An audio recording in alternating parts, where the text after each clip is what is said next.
In the quiet village of St. Mary Mead, the beloved vicar, Thomas Hargrove, vanishes without a trace, leaving behind a trail of secrets. Miss Jane Marple, with her sharp mind and keen eyes, uncovers clues. A stranger in a dark coat, mysterious, violets, a stolen manuscript from Oxford, and a greedy landowner's hidden plans. As whispers of a past scandal surface, she unravels a web of guilt, revenge, and redemption. Will Miss Marple find the vicar before it's too late? Or will the shadows of history keep him lost forever? Dive into this gripping mystery where every clue counts. Chapter 1. The Empty Pulpit. The morning sun crept through the stained glass windows of St. Alban's Church, casting patches of red and blue light across the stone floor. The village of St. Mary Mead, nestled in a quiet corner of England, was usually a place of calm, where the biggest news was a lost cat or a poorly baked scone at the tea shop. But this Sunday, something felt wrong. The pews were full, the organ played its familiar hymn, yet the pulpit stood empty. Reverend Thomas Hargrove, the vicar who had led the church for nearly a decade, was nowhere to be seen. Miss Jane Marple sat in her usual spot, third pew from the back, her small frame wrapped in a neat wool shawl. Her eyes, sharp despite her age, darted around the room. She noticed the way people shifted in their seats, their whispers growing louder as the minutes ticked by. The air was thick with worry, like a heavy fog that wouldn't lift. Miss Marple adjusted her glasses and smoothed her skirt, her mind already picking at the threads of this strange puzzle. The churchwarden, Mr. Clement, a wiry man with a nervous habit of tugging his collar, stood up at the front. His face was pale, and his voice wobbled as he spoke. "Good morning, everyone. I'm afraid Reverend Hargrove is, well, he's not here. We don't know where he is. He didn't show up this morning, and his cottage is empty. We're doing our best to find him." A gasp rippled through the congregation. Mrs. Eliza Thorne, the village's most eager gossip, clutched her hymn book and leaned toward her neighbour, whispering something Miss Marple couldn't quite hear. Across the aisle, Mr. Harold Grayson, the wealthiest man in St. Mary Mead, stared straight ahead, his jaw tight. His hands, usually steady, fiddled with the edge of his coat. Miss Marple noted these small signs, tucking them away like pieces of a quilt she'd stitched together later. The service stumbled along, with Mr. Clement reading a short prayer in place of the sermon, but the heart of the morning was missing. Reverend Hargrove wasn't just a vicar. He was a friend to the village. His kind words had comforted widows. His gentle humour had lightened children's fears, and his thoughtful sermons had a way of making everyone feel seen. For him to vanish without a word was as unthinkable as the church bell falling silent. After the service, the villagers spilled out onto the churchyard, their voices buzzing like bees. Miss Marple lingered by the gate, her small black handbag clasped in her hands. She wasn't one to chase rumours, but she knew the best way to learn was to listen. And people in St. Mary Mead loved to talk. Mrs. Thorne was already holding court. Near the yew tree, her round face flushed with excitement. "I saw him yesterday, you know," she said to a cluster of women, "walking by the churchyard, looking all troubled. And there was a man with him. A stranger, tall, in a dark coat. They were arguing, I'm sure of it." "A stranger?" Mrs. Gibbs, the postmistress, raised her eyebrows. "We don't get many of those around here. What did he look like? Tall, like I said. Thin, with a sharp face. He had a hat pulled low, so I couldn't see much. But the vicar looked upset. I'd wager that man's got something to do with this.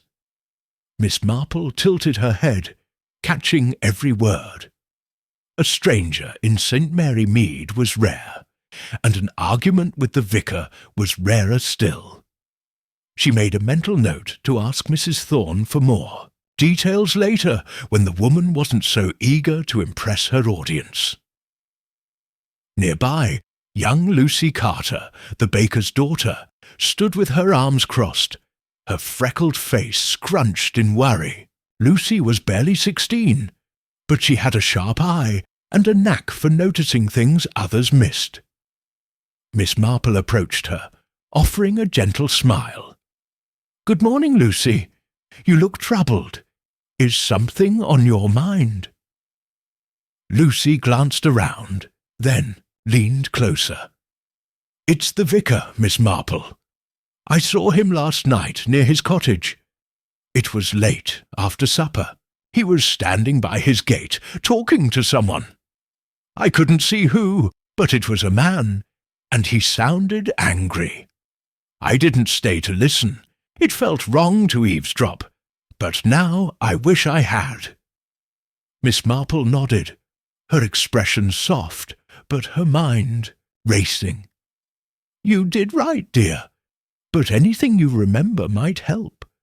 Was it the same man Mrs. Thorne saw, do you think?" Lucy frowned. "Maybe. It was dark and I was across the lane, but the man was tall and he wore a long coat. That's all I could tell. Thank you, Lucy. You've been very helpful." Miss Marple patted the girl's arm and turned toward the vicarage, her steps slow but purposeful. 2 sightings of a mysterious stranger, both tied to the vicar, and both on the day before he disappeared. It was a thread worth pulling. The vicarage was a small stone cottage, its garden tidy with rows of late-blooming roses. Miss Marple knocked, but no one answered. Mr. Clement had mentioned the door was unlocked, so she let herself in, her movements careful, as if she might disturb some unseen clue. The air inside was cool, smelling of old books and polished wood. The parlour was neat, with a single teacup on the table, its contents cold. Miss Marple's eyes swept the room, landing on a small vase of violets on the window-sill. Violets, she thought, were odd for this time of year. They weren't in season, and yet here they were, fresh and bright. She moved to the vicar's study, a cosy room lined with bookshelves. His desk was orderly, with a half-written letter resting beside an inkpot. Miss Marple leaned closer, careful not to touch anything. The letter was addressed to Margaret, likely the vicar's sister in London. It read, "Dear Margaret, I hope this finds you well. I've been troubled lately, though I can't say why. Something from the past has come back, and I fear it may cause trouble. I'll write more soon." The letter stopped there, the pen lying across the page, as if the vicar had been interrupted. Miss Marple's brow furrowed. Something from the past? The words stuck in her mind like a burr. Reverend Hargrove was a man of steady habits, not prone to drama or secrets. What could have unsettled him so? She scanned the desk again, noticing a bookmark tucked into an open Bible. It was a pressed violet, its petals delicate but perfectly preserved. Another violet, just like the ones in the parlour. Miss Marple didn't believe in coincidences. The flowers meant something, though what, she couldn't yet say. Outside, she heard voices. Mr. Clement was speaking with Constable Reed, a young officer with an earnest face and a notepad clutched in his hand. "We've checked the cottage, the church, even the shed where he keeps his bicycle," Mr. Clement was saying. "Nothing's out of place. It's as if he just walked away." Constable Reed nodded, scribbling notes. "Any enemies? Anyone who might have wanted to harm him?" Mr. Clement shook his head. "Reverend Hargrove, enemies? Not a chance. Everyone loved him. Well, except maybe Mr. Grayson, but that's just business." Miss Marple's ears pricked up. "Mr. Grayson?"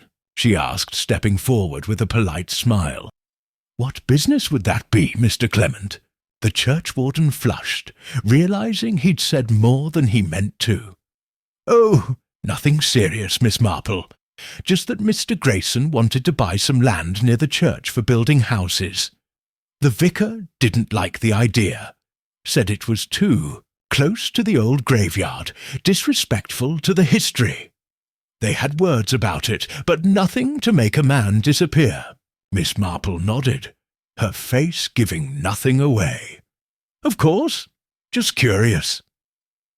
But her mind was already turning over this new piece. Harold Grayson was a man who liked control, and the vicar's refusal to bend might have stung more than Mr. Clement realized. As she walked back to her cottage, Miss Marple passed the village green, where children played and a few villagers lingered, still talking about the vicar. She spotted Mrs. Gibbs at the post office, sorting mail with her usual brisk efficiency. Miss Marple decided to stop in, knowing the postmistress saw more of the village's comings and goings than most. "Good morning, Mrs. Gibbs," Miss Marple said, stepping into the small shop. "Such a strange day, isn't it?" Mrs. Gibbs looked up, her glasses slipping down her nose. "Strange is right, Miss Marple. I can't make sense of it. Reverend Hargrove gone without a word. It's not like him at all." "Did he receive any letters or packages lately?" Miss Marple asked, keeping her tone light. "Anything unusual?" Mrs. Gibbs thought for a moment, then nodded. "Come to think of it, he got a parcel on Friday. From Oxford, I believe. He was pleased about it, smiled wider than I've seen in weeks. Didn't say what it was, though." "Oxford?" Miss Marple's voice was gentle, but her mind sharpened. "That's interesting. Thank you, Mrs. Gibbs."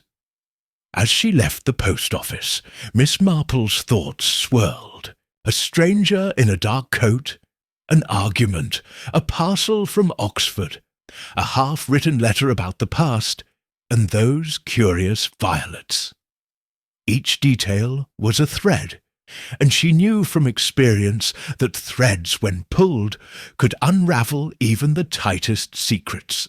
She thought back to the vicar's last sermon, delivered just a week ago. He'd spoken of forgiveness, of facing old wrongs with courage. His voice had trembled, not with fear, but with purpose. Had he been speaking to someone in the congregation? Someone like Harold Grayson, or perhaps the stranger Mrs. Thorne and Lucy had seen? Back at her cottage, Miss Marple settled into her armchair by the window, a cup of tea in her hands. The village looked peaceful, with its tidy cottages and blooming gardens, but she knew better. St. Mary Mead was small, but its people were as complex as any cities. Secrets hid in plain sight, tucked behind smiles and Sunday hymns. She thought of her nephew Raymond, who often teased her for seeing mysteries everywhere. But Raymond didn't understand that people were the same, whether in a bustling city or a quiet village. They loved, they lied, they hid things, and sometimes they vanished. Miss Marple sipped her tea, her eyes drifting to her own garden, where a few late roses clung to their stems. She remembered a story from years ago about a man in a neighbouring village who disappeared after a quarrel over money. It turned out he'd run off to avoid shame. But Reverend Hargrove wasn't the running kind. He was a man who faced things, who stayed. So where was he? She set her cup down and reached for her knitting, her fingers moving automatically as her mind worked. The stranger was the key, she decided. A tall man in a dark coat, arguing with the vicar. Mrs. Thorne had seen him in the afternoon, Lucy at night. Was he still in St. Mary Mead, or had he left as suddenly as he'd come? And what was in that parcel from Oxford? Something valuable, perhaps, or something dangerous? Miss Marple's thoughts turned to Harold Grayson. His wealth came from buying and selling rare books, or so the village said. He was a man who liked to win, and the vicar's refusal to let him build on the church land must have rankled. Could he be connected to the stranger? Or was his unease today just guilt over a petty disagreement? As the afternoon sun dipped lower, casting long shadows across her parlour, Miss Marple made a plan. She would visit the vicarage again tomorrow, with Constable Reed's permission, to look for more clues. She'd talk to Mrs. Thorne, gently coaxing details about the stranger, and she'd keep an eye on Mr. Grayson, whose tight jaw and restless hands told a story of their own. The church bell rang, marking the hour. Miss Marple paused, her knitting needles still.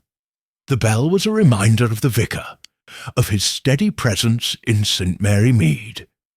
She didn't believe in accidents, not when it came to people.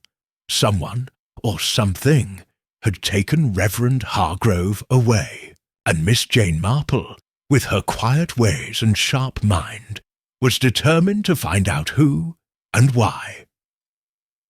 She rose from her chair, her movements slow but sure. The mystery of the vanishing vicar had begun, and Miss Marple knew that every puzzle, no matter how tangled, had a solution. It was just a matter of finding the right threads and pulling them, one by one, until the truth came loose. Chapter 2. The Vicar's Last Words.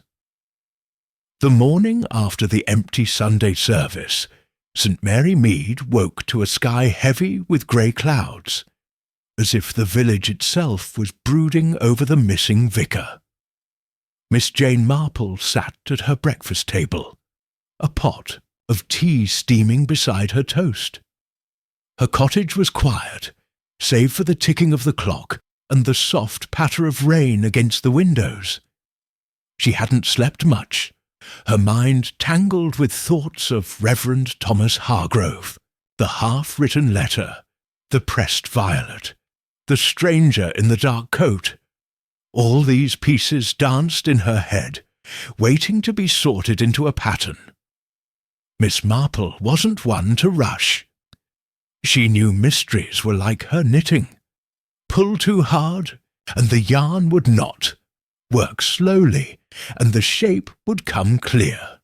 She finished her tea, slipped on her sturdy shoes, and wrapped her shawl around her shoulders. Today she would visit the vicarage again, with Constable Reed's blessing, to look for anything she might have missed. But first she needed to talk to Mrs. Eliza Thorne.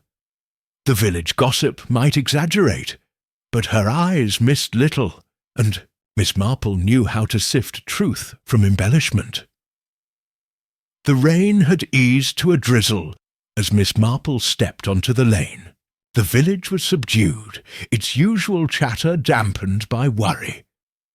She passed the bakery, where young Lucy Carter was sweeping the doorstep, her face still pinched with concern. Miss Marple gave her a nod, remembering the girl's story of the stranger at the vicar's gate. Lucy's words had matched Mrs. Thorne's, but with a difference. Lucy saw the man at night, not in the afternoon. 2 meetings, or 1 long argument? Miss Marple tucked the question away. Mrs. Thorne lived in a neat cottage near the village green, its windows framed with lace curtains that twitched whenever someone passed by. Miss Marple knocked, and the door flew open almost at once. Mrs. Thorne's round face was alight with excitement, her apron dusted with flour from some morning baking. "Miss Marple! Oh, do come in! I've been beside myself about the vicar. Have you heard anything new?" Miss Marple smiled, settling into a cushioned chair in the parlour. "Not yet, Mrs. Thorne, but I'm hoping you might help. You mentioned seeing the vicar with a stranger yesterday. Could you tell me more?" Mrs. Thorne's eyes gleamed. She loved being useful, especially when it meant sharing a story. "Well, it was Saturday, just after lunch. I was walking by the churchyard, on my way to the shop. The vicar was near the gate, talking to a man I'd never seen before. Tall, thin, with a dark coat and a hat pulled low. He had a sharp way about him, like he was cross. The vicar looked upset, too. His hands were moving, like he does when he's trying to explain something important. Did you hear what they said?" Miss Marple asked, her voice gentle but firm. Mrs. Thorne frowned, thinking, "Not much, I'm afraid. I was too far off, and the wind was up, but I caught a bit.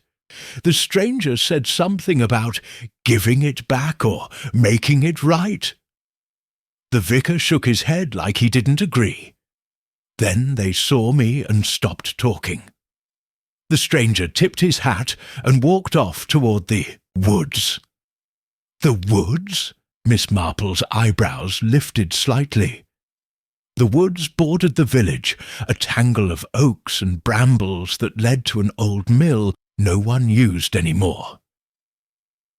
"Did you see where the vicar went after?"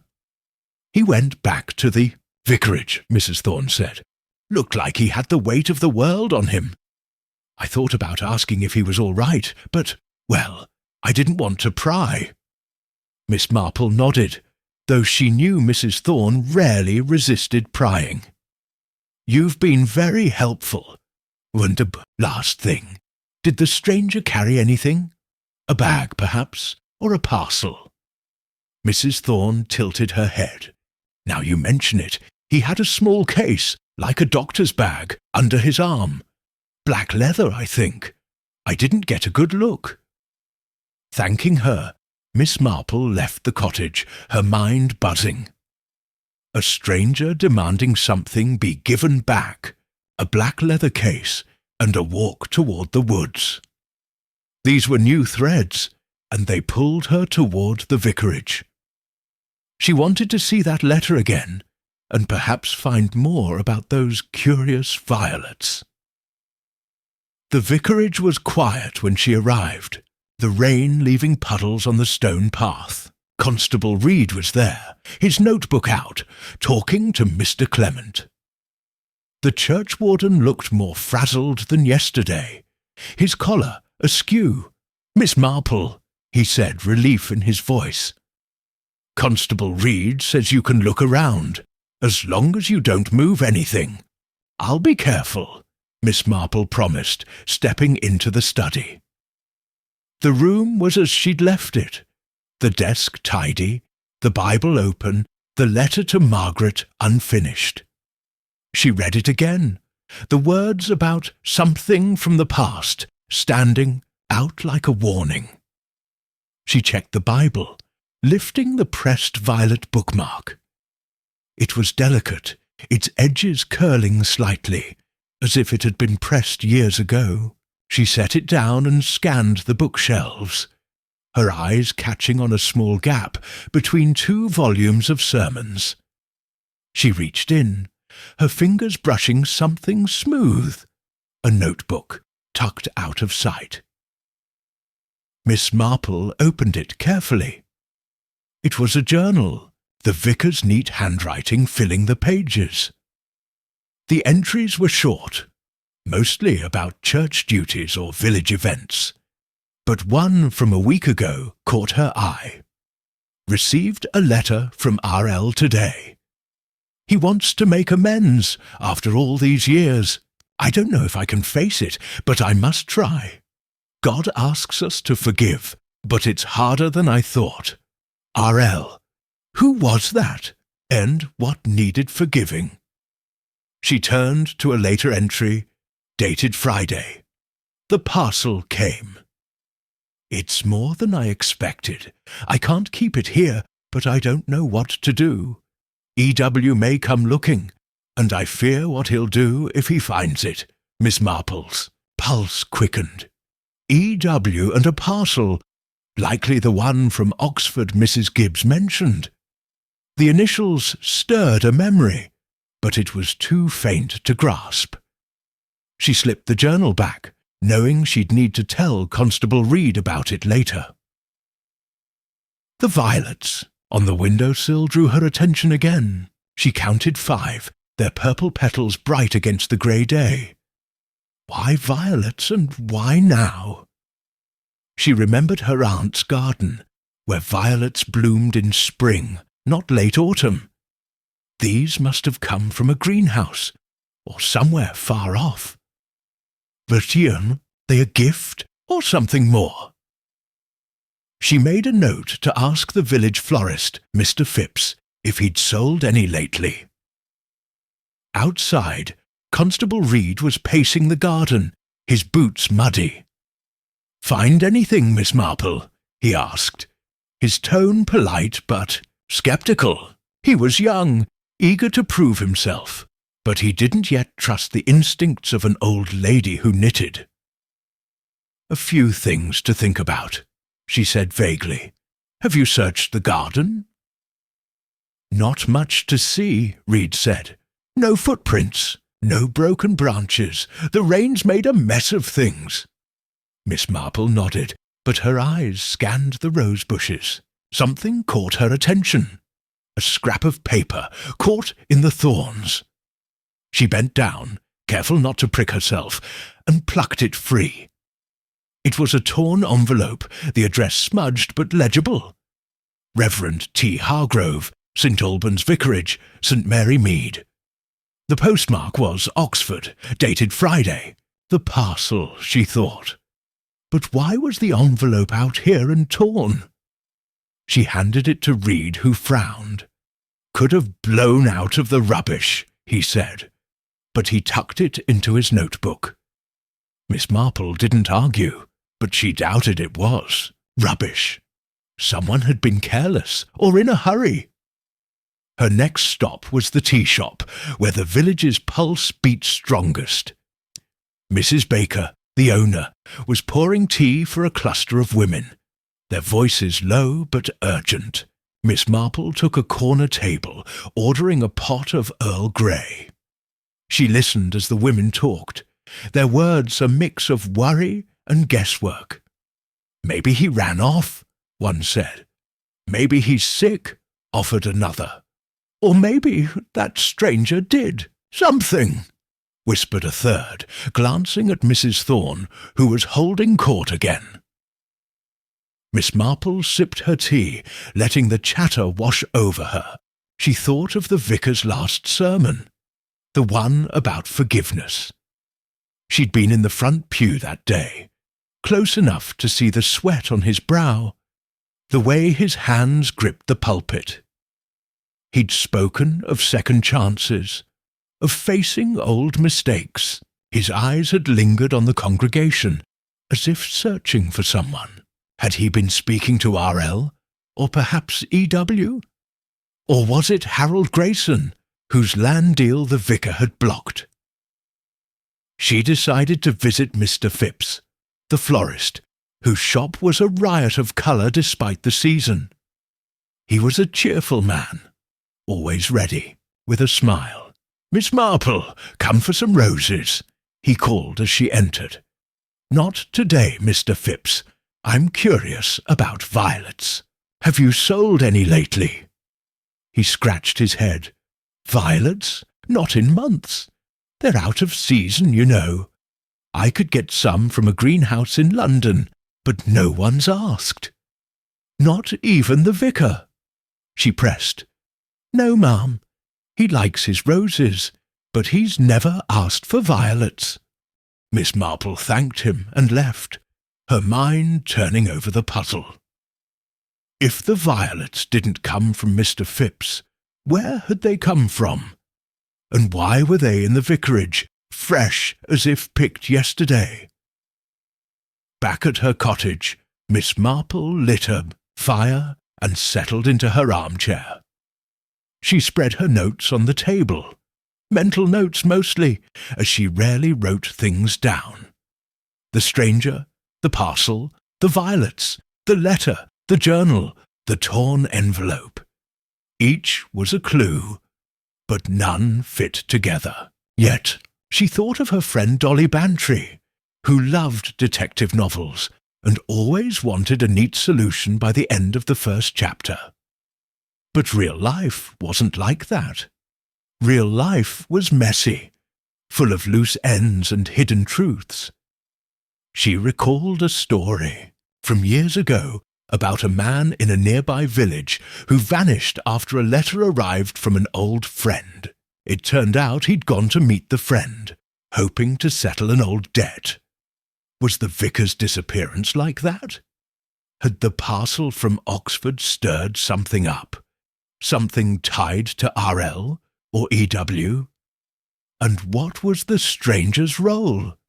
His demand to give it back suggested something valuable or personal. Miss Marple's eyes drifted to her garden, where the rain had stopped, leaving the roses glistening. She thought of the vicar's garden, those violets standing out like a signal. Flowers could mean many things: love, regret, remembrance. She remembered a case in her youth where a bouquet of flowers had been a coded message. Could the violets be a message too? As the fire crackled, she made a plan.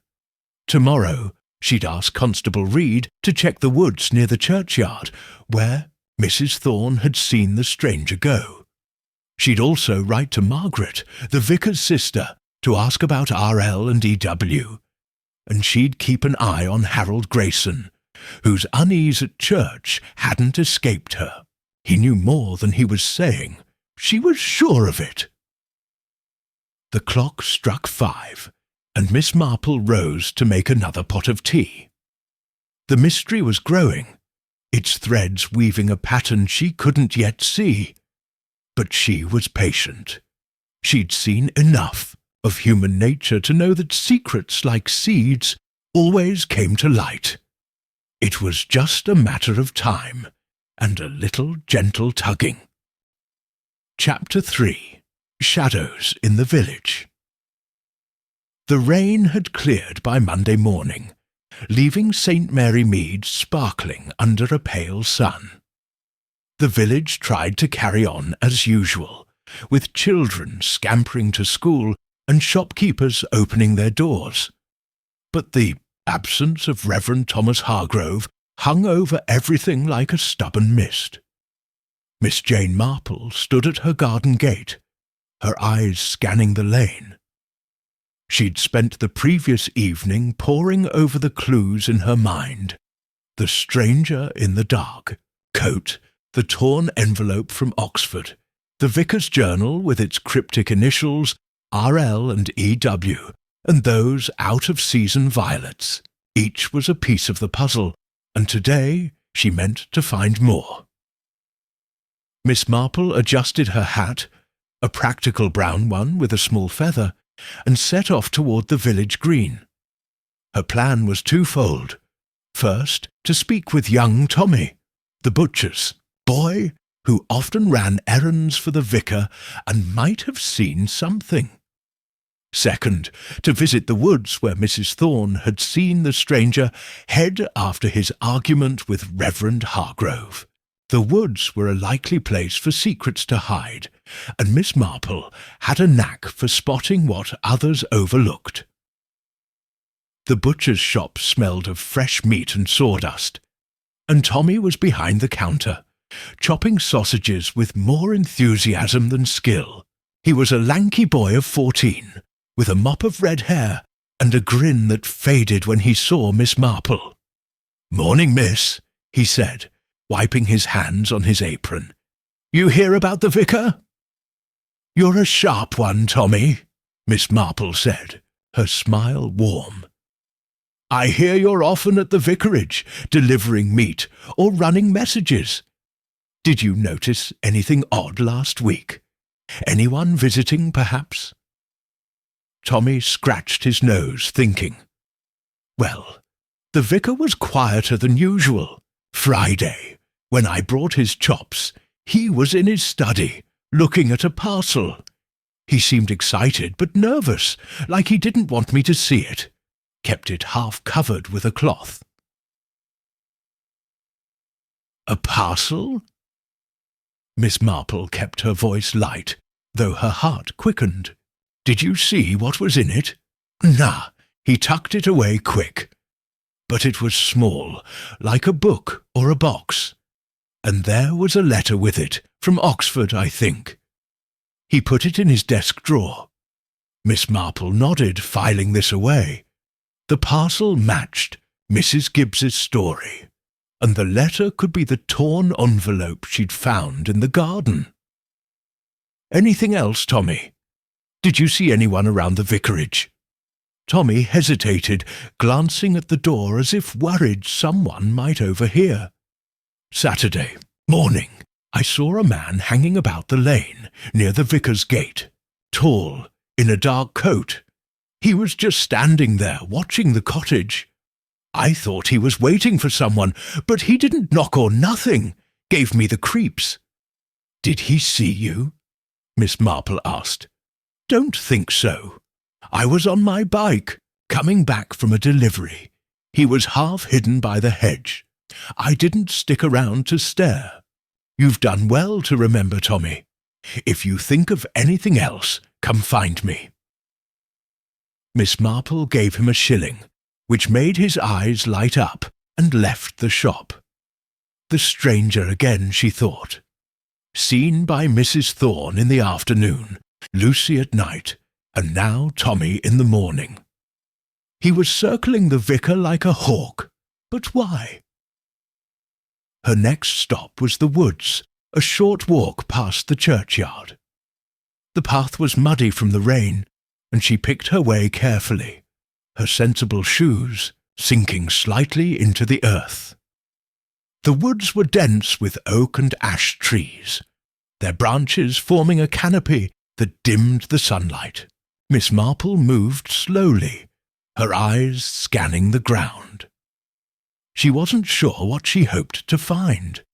A footprint, a dropped item, anything to confirm the stranger's presence. Near the edge of the path, where it curved toward the old mill, she spotted something glinting in the grass. She bent down, her knees creaking, and picked up a small brass button, its surface etched with a simple cross. It wasn't the kind of button you'd find on a villager's coat. It was too fine, too deliberate. She tucked it into her pocket, her mind turning. Had the stranger lost it in a hurry, or was it unrelated? She'd learned long ago that even small things could matter. The path led to the mill, a crumbling stone, building with a broken wheel, long abandoned. Miss Marple circled it, noting the overgrown nettles and the sagging door. She pushed the door open, its hinges groaning, and stepped inside. The air was damp, smelling of mould and old wood. Light filtered through cracked windows, revealing a dusty floor scattered with leaves. In one corner, she saw signs of disturbance: scuffed dirt, a few broken twigs, and a faint smear of mud on the wall. Someone had been here recently, perhaps. More than one person. She knelt, careful not to disturb the scene, and found a scrap of cloth caught on a splintered beam. It was grey wool, torn at the edge, and it reminded her of the vicar's scarf, the one he wore on chilly days. Her heart sank, but she pushed the feeling aside. A torn scarf didn't mean the worst. It meant a struggle, or perhaps haste. She left the cloth where it was, knowing Constable Reed would need to see it. As she stepped back outside, she heard a rustle in the bushes. Her head turned, but no one appeared. "Hello," she called, her voice steady. Silence answered, broken only by the chirp of a bird. Miss Marple wasn't frightened. She'd faced too many mysteries to jump at shadows. But she felt watched. She made her way back to the path, her steps quicker now, the button and the cloth heavy in her thoughts. Back in the village, she stopped at the post office to see Mrs. Gibbs again. The postmistress was sorting letters, her glasses perched on her nose. "Miss Marple, you're out early," she said, smiling. "Still thinking about the vicar?" "Always," Miss Marple replied. "I was wondering about that parcel from Oxford. Did you notice anything about it? The sender, perhaps?" Mrs. Gibbs frowned, tapping her chin. "Didn't see a name, just an address in Oxford. Looked like it came from a bookshop or a library, judging by the stamp. The vicar was thrilled, though. Said it was something he'd been waiting for." "A bookshop," Miss Marple mused. That fit with the journal's hint of something valuable, perhaps tied to R.L. or E.W. "Thank you, Mrs. Gibbs. You've got a good memory." As she left, Miss Marple's thoughts turned to Harold Grayson. The landowner's behaviour at church, his tight jaw, his fidgeting hands, had stayed with her. She decided to visit his estate, not to confront him, but to observe. Grayson's house was a grand affair, all stone and ivy, set back from the village by a long drive. She approached under the pretence of asking about a church fundraiser, a tactic that let her blend into the background. Grayson was in his garden, inspecting a row of apple trees. He was a tall man, broad-shouldered, with a face that could be charming when he chose. Today he looked distracted, his eyes darting to the lane, as if expecting someone. "Miss Marple," he said, forcing a smile, "what brings you here?" "Just a word about the church roof fund," she said, her tone mild. "We're hoping for donations, and I know you've been generous before." He nodded, but his attention was elsewhere. "Of course, I'll send something. Been a busy week, with the land deal and all." "The land by the church?" Miss Marple asked, watching his face. "I heard the vicar wasn't keen on it." Grayson's smile faltered. "He had his ideas, yes. Thought the land was too close to the graveyard. Said it was sacred or some such. We disagreed, but it wasn't a fight. Just business." Miss Marple nodded, noting the sweat on his brow, despite the cool day. "I'm sure it was. Have you seen anyone new in the village? A tall man, perhaps, in a dark coat?" Grayson's hand froze on an apple. "Can't say I have," he said too quickly. "Why do you ask?" "Just something I heard," she said, her eyes meeting his. "People talk, you know." He laughed, but it sounded forced. "They do. Well, I'll get that donation sorted. Good day, Miss Marple." She thanked him and left, her mind racing. Grayson was hiding something. His quick denial, his nervous laugh. Was he connected to the stranger, or was his unease about the land deal? She thought of the vicar's journal, the mention of E.W. coming for something. Could Grayson be involved in whatever the parcel held? Back at her cottage, Miss Marple lit a fire and settled into her armchair, her knitting in her lap. The brass button and the scrap of cloth lay on the table, beside a cup of tea. She turned the button over, its cross pattern catching the light. It wasn't local, she was sure.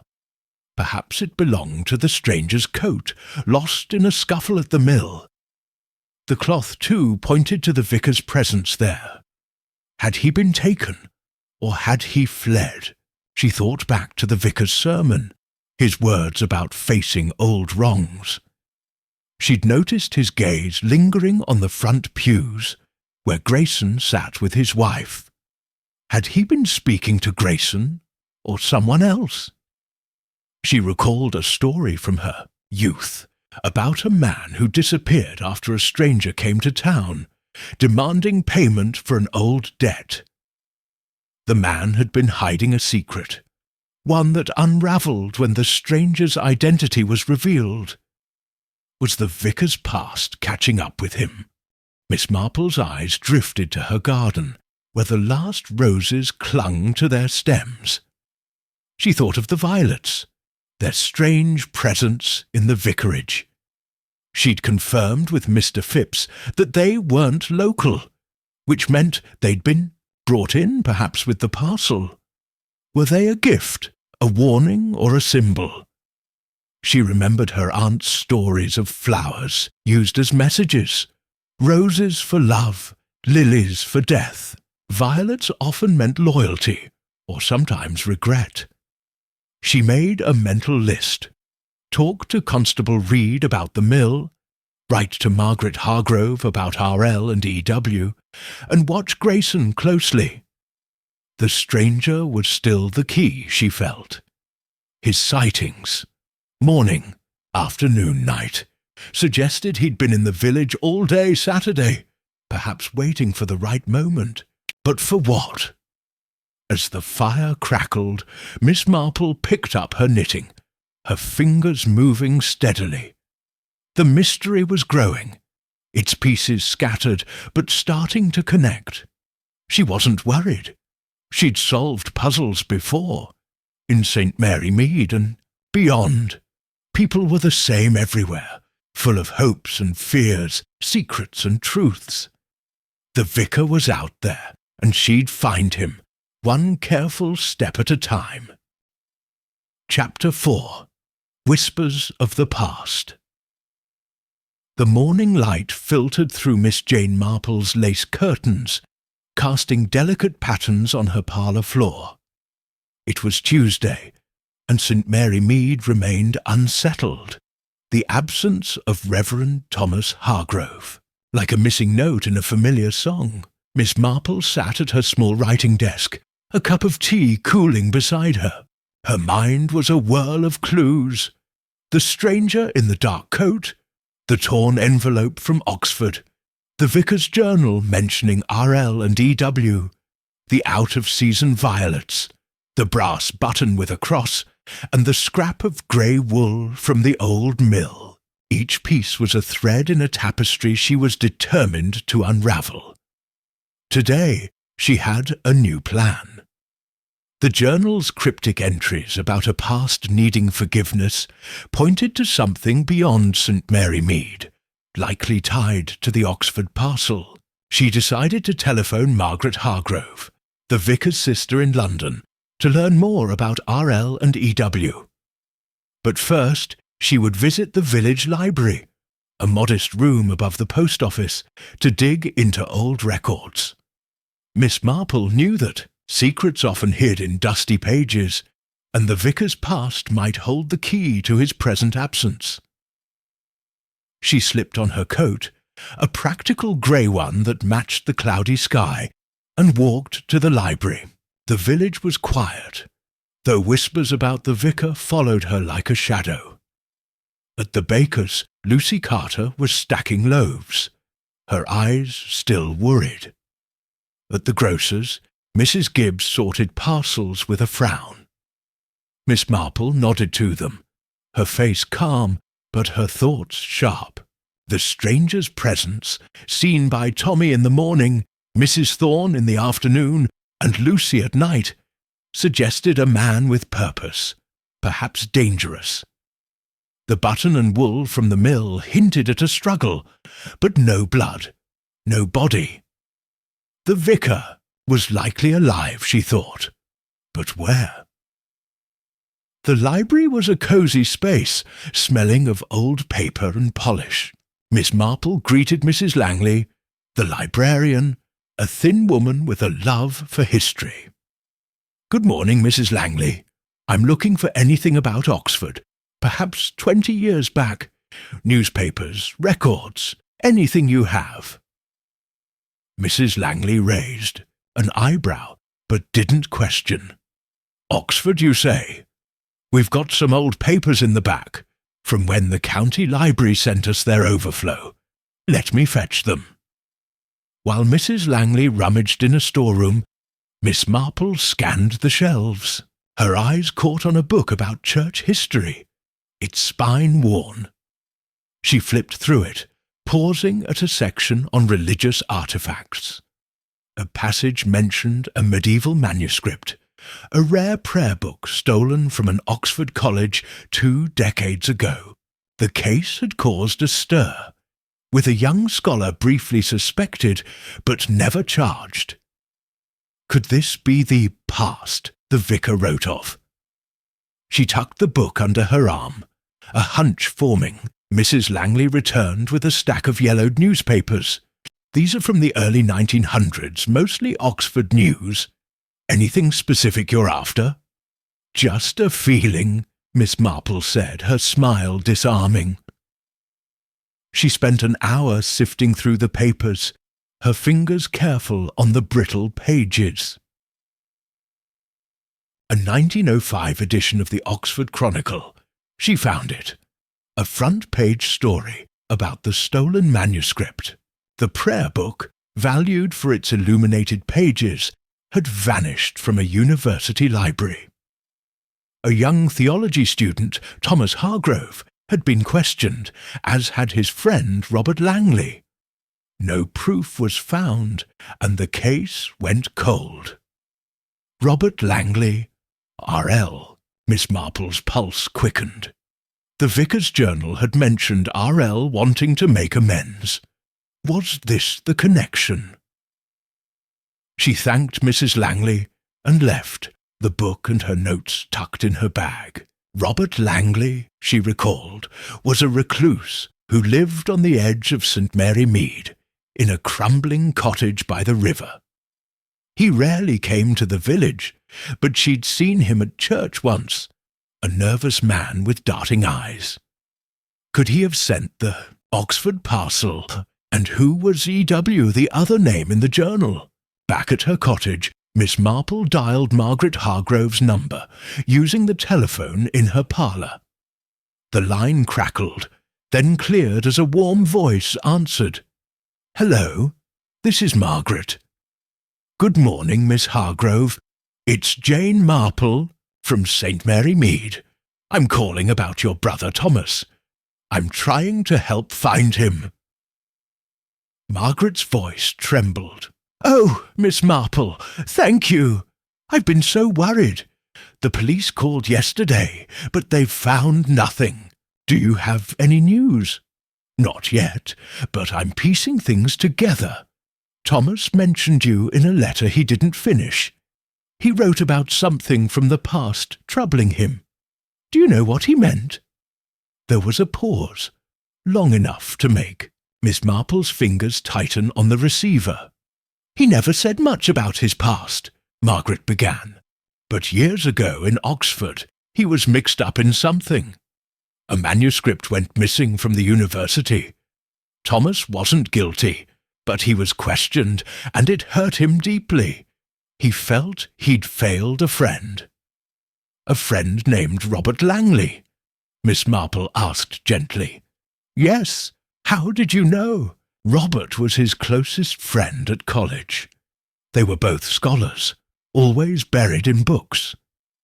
When the manuscript was stolen, people thought Robert might have done it, and Thomas stood by him.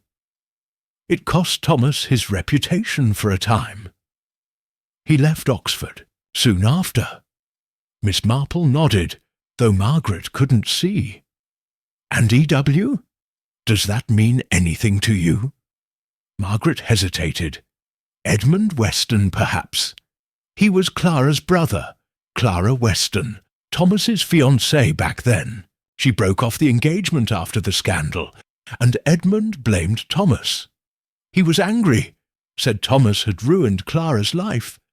I don't know what became of him, but Thomas always felt guilty about Clara. Thank you, Margaret. This helps, more than you know. I'll be in touch. Miss Marple hung up, her mind racing. Edmund Weston, E.W. The journal had warned that E.W. might come looking for something. Was he the stranger in the dark coat, come to settle an old score? And was the parcel from Robert Langley, perhaps containing part of the stolen manuscript? She decided to visit the church, hoping to find more clues in the vicar's routine. St. Albans was quiet, its pews empty, save for an old woman lighting a candle. Miss Marple slipped into the vestry, where the vicar kept his sermon notes. The room was small, with a desk and a shelf of hymnals. She found a notebook filled with sermon drafts, the latest dated the previous Sunday. The notes were about forgiveness, with an underlined phrase, "The truth sets us free, but it demands courage." Had the vicar been preparing to face his past, perhaps, with Robert or Edmund? As she scanned the desk, she noticed a small drawer, slightly ajar. Inside was a single photograph, faded but clear. A young Thomas Hargrove, smiling beside a woman with dark hair and a shy smile. Clara Weston, Miss Marple guessed. On the back, in neat script, was written, Thomas and Clara, Oxford, 1904. Tucked with the photo was a dried violet, pressed flat like the bookmark in the vicar's Bible. Another violet, she thought, her heart quickening. The flowers were no accident. She left the church and headed for the village green, where she spotted Mr. Clement, the churchwarden, talking to a group of men. His face was drawn, his hands twisting a handkerchief. "Miss Marple," he called, waving her over. "Any news? The village is in a state." "Nothing certain," she said, her tone soothing. "But I'm curious about the vicar's visitors last week. Did he mention anyone coming to see him?" Mr. Clement shook his head. He was quiet lately, kept to himself. But Friday, he did say he was expecting something important in the post. Didn't say what, just that it was from an old friend. Miss Marple nodded, thinking of the parcel. "And Mr. Grayson? Has he said anything about the vicar?" Mr. Clement's face tightened. "Not much. He's been pushing that land deal. Again, says the church could use the money. But with the vicar gone, it's the last thing on anyone's mind." She thanked him and walked on, her thoughts turning to Harold Grayson. His interest in the church land, his unease at the service, his quick denial of seeing the stranger, all pointed to a man with something to hide. She recalled a story from her youth about a landowner who pressured a village to sell sacred ground, only to be caught in a web of his own lies. Was Grayson's wealth tied to more than just books? Perhaps to the manuscript the vicar's journal hinted at. Her next stop was the tea shop, where the village's pulse beat loudest. Mrs. Baker was serving scones to a group of women, their voices a mix of worry and gossip. Miss Marple took her usual corner table, ordering a pot of chamomile. She listened. As the women speculated, the vicar had run off, been kidnapped, fallen ill. One mentioned the stranger, repeating Mrs. Thorne's tale of the argument. Another claimed to have seen a dark-coated man near the station Saturday night, carrying a small case. Miss Marple's ears pricked up. The station meant he might have left. But with what or whom? She thought of the brass button and the wool scrap from the mill. The button's cross design suggested a connection to the church, or perhaps to the manuscript, a prayer book. The wool matched the vicar's scarf, but without blood.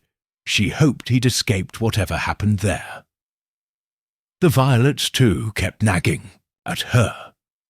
Clara Weston's photograph had one, as did the vicar's Bible and parlour. Were they a message from her, or about her? As she sipped her tea, Miss Marple made a mental list. Visit Robert Langley, the recluse, to ask about the parcel. Check the station for any trace of the stranger, and keep watching Grayson. She also needed to tell Constable Reed about the mill, though she'd wait until she had more to share. The young officer was earnest, but quick to dismiss an old lady's hunches. Back at her cottage, Miss Marple lit a fire and settled into her armchair, her knitting idle in her lap. She spread her clues in her mind. The newspaper article, Margaret's story, the photograph, the sermon notes, the manuscript theft, tied Thomas, Robert and Clara together, with Edmund Weston as the angry shadow. Had Robert sent the parcel to make amends, as the journal suggested? And had Edmund come to claim it, believing it was his sister's due? She thought of a case years ago, where a stolen painting brought an old friend back to a village, stirring up guilt and revenge. The vicar's disappearance felt similar, rooted in a past he couldn't escape. The violets, she decided, were a symbol of that past. Perhaps regret for Clara, or loyalty to a promise. She recalled her aunt's garden, where violets meant remembrance, a way to honour someone gone. The clock chimed 6, and Miss Marple rose to make supper. The mystery was growing, its threads weaving a pattern she could almost see. She wasn't worried. She'd faced puzzles before, in quiet villages and bustling towns. People hid things, but they always left traces. A button, a flower, a nervous glance. The vicar was out there, and she'd find him, one careful stitch at a time. Chapter 5. The Hidden Compartment. The sun hung low over St. Mary Mead on Wednesday morning, painting the village in soft gold. The air was crisp, carrying the scent of damp leaves and chimney smoke. Miss Jane Marple stood at her kitchen window, a cup of tea in her hands, her mind weaving through the threads of the mystery that had gripped the village for days. Reverend Thomas Hargrove's disappearance was no longer just a puzzle. It was a knot of secrets, each clue pulling her deeper into his past. The stranger in the dark coat, the torn envelope from Oxford, the vicar's journal with its cryptic RL and EW, the out-of-season violets, the brass button, the wool scrap from the mill, the newspaper article about a stolen manuscript, and Clara Weston's photograph, all pointed to a story that began 20 years ago in Oxford. Today, Miss Marple aimed to tug at a new thread. A closer look at the vicarage, with Constable Reed's permission, to find what the vicar might have hidden. She slipped on her wool coat, its buttons snug against the autumn chill, and walked to the vicarage. The village was quieter than usual, as if holding its breath. At the bakery, Lucy Carter was stacking pastries, her eyes darting to the lane. At the post office, Mrs. Gibbs sorted letters with a worried frown. Miss Marple nodded to them, her face calm, but her thoughts sharp. The stranger's sightings, Tommy in the morning, Mrs. Thorne in the afternoon, Lucy at night, suggested a man who lingered with purpose. The Mill's clues, the button and wool, hinted at a struggle, but no blood gave her hope. The vicar's journal and Margaret's words tied him to Robert Langley and Edmund Weston, with Clara Weston's shadow looming over it all. The manuscript. Theft was the key, she felt, and the parcel from Oxford was its latest chapter. At the vicarage, Constable Reed was waiting, his notebook tucked under his arm. "Morning, Miss Marple," he said, his tone polite but cautious. "You sure you want to poke around again? We've gone over the place twice." "Sometimes a fresh eye helps," she replied, her smile disarming. "I'll be careful not to disturb anything." Reed nodded, though his eyes said he doubted an old lady could find what he'd missed. Miss Marple stepped into the parlour, the air cool and still. The violets on the window-sill caught her eye, their purple petals unchanged despite days without water. She leaned closer, noting their faint scent. They weren't local, she was sure, and Mr. Phipps had confirmed no one in the village sold them. Were they tied to the parcel or to Clara? She moved to the study, where the vicar's desk stood as she'd left it. The half-written letter to Margaret, the open Bible with its pressed violet bookmark, the journal hidden behind the shelves. She'd told Reed about the journal yesterday, and he'd promised to read it, though she doubted he'd see its full meaning. Miss Marple's eyes scanned the room, landing on a bookshelf that looked slightly uneven. She ran her fingers along its edge, feeling for anything out of place. Her hand paused at a panel near the bottom, where the wood felt loose. She pressed gently, and with a soft click, a small compartment opened. Inside was a leather-bound book, no bigger than a prayer book, its cover worn but intact. Miss Marple's heart skipped. She opened it carefully, revealing pages of faded ink, ornate letters, and delicate illustrations. A medieval manuscript or a piece of one. A note was tucked inside in Robert Langley's spidery handwriting. "Thomas, this is my share of the burden. I took it, not you, but you paid the price. Return it if you can."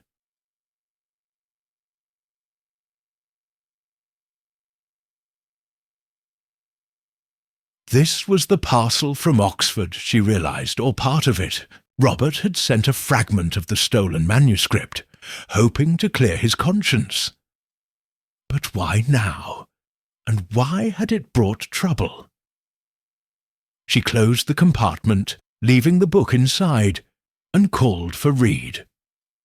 "Constable, you'll want to see this," she said, pointing to the shelf. Reed's eyes widened as he opened the compartment, carefully lifting the book. "Blimey, Miss Marple, how'd you find that?" "Just a hunch," she said, her tone mild. "It's old, likely valuable. I'd wager it's what the stranger was after." Reed nodded, scribbling in his notebook. "I'll send it to the station for safekeeping.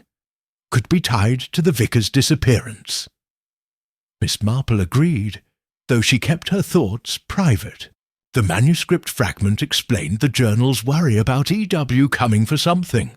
Edmund Weston, Clara's brother, might believe the manuscript was his sister's due, or a way to right an old wrong. But where was the vicar now, and why had he hidden the book?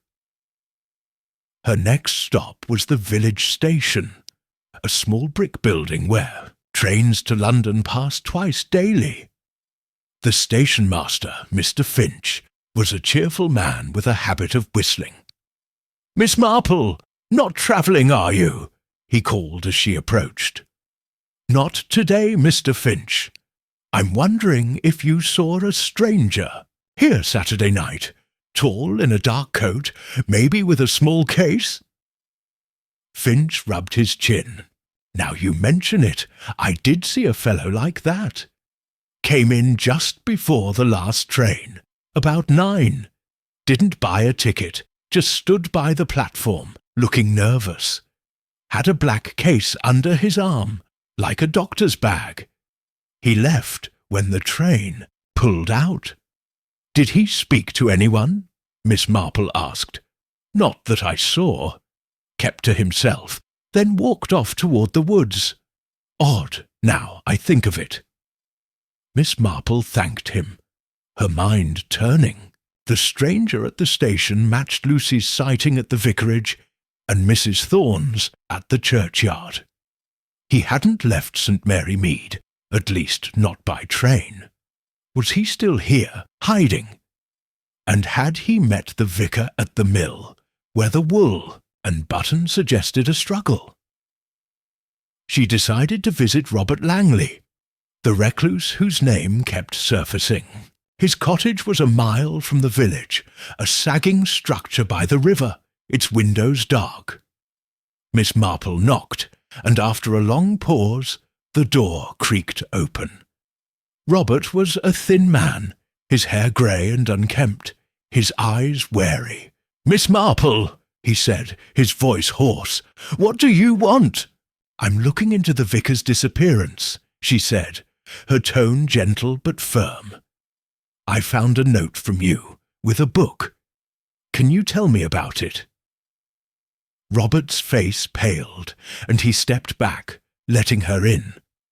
The cottage was cluttered, with books and papers stacked on every surface. He sank into a chair, his hands trembling. "I sent Thomas the manuscript fragment," he admitted. "It was my fault back in Oxford. I took it, not him. I was young, foolish, thought I could sell it to help Clara, Thomas's fiancée. She was sick, needed money for a doctor. Thomas knew but never told. He protected me, and it ruined him." Miss Marple nodded, her face kind but her eyes sharp. "Why send it now?" "I'm getting old," Robert said. "Wanted to make things right. I kept that fragment all these years, hidden. Thought if Thomas returned it to Oxford, he'd clear his name. But I warned him. Edmund Weston, Clara's brother, found out. He wrote to me, said he was coming for it. Thinks it's his because of Clara." "Edmund Weston," Miss Marple repeated. "Is he the man in the dark coat?" Robert shrugged, his eyes darting to the window. "Could be.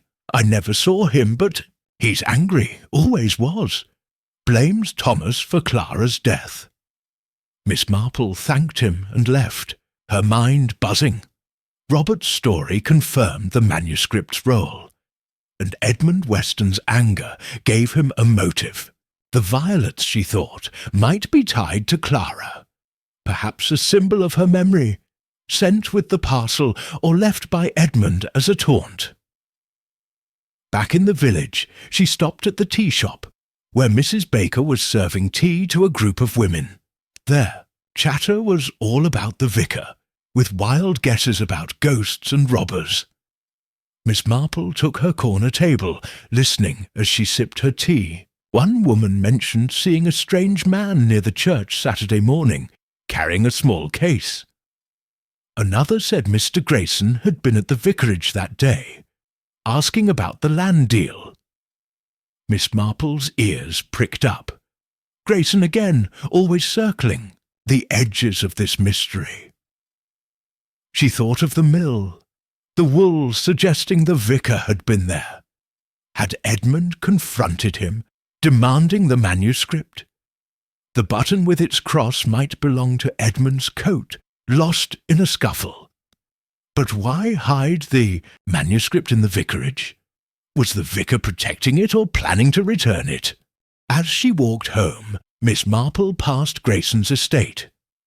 The landowner was in his drive, talking to a man she didn't recognize, a short, stocky fellow with a cap pulled low. Grayson looked tense, his gestures sharp. Miss Marple paused behind a hedge, watching. The man handed Grayson a folded paper, then walked off toward the village.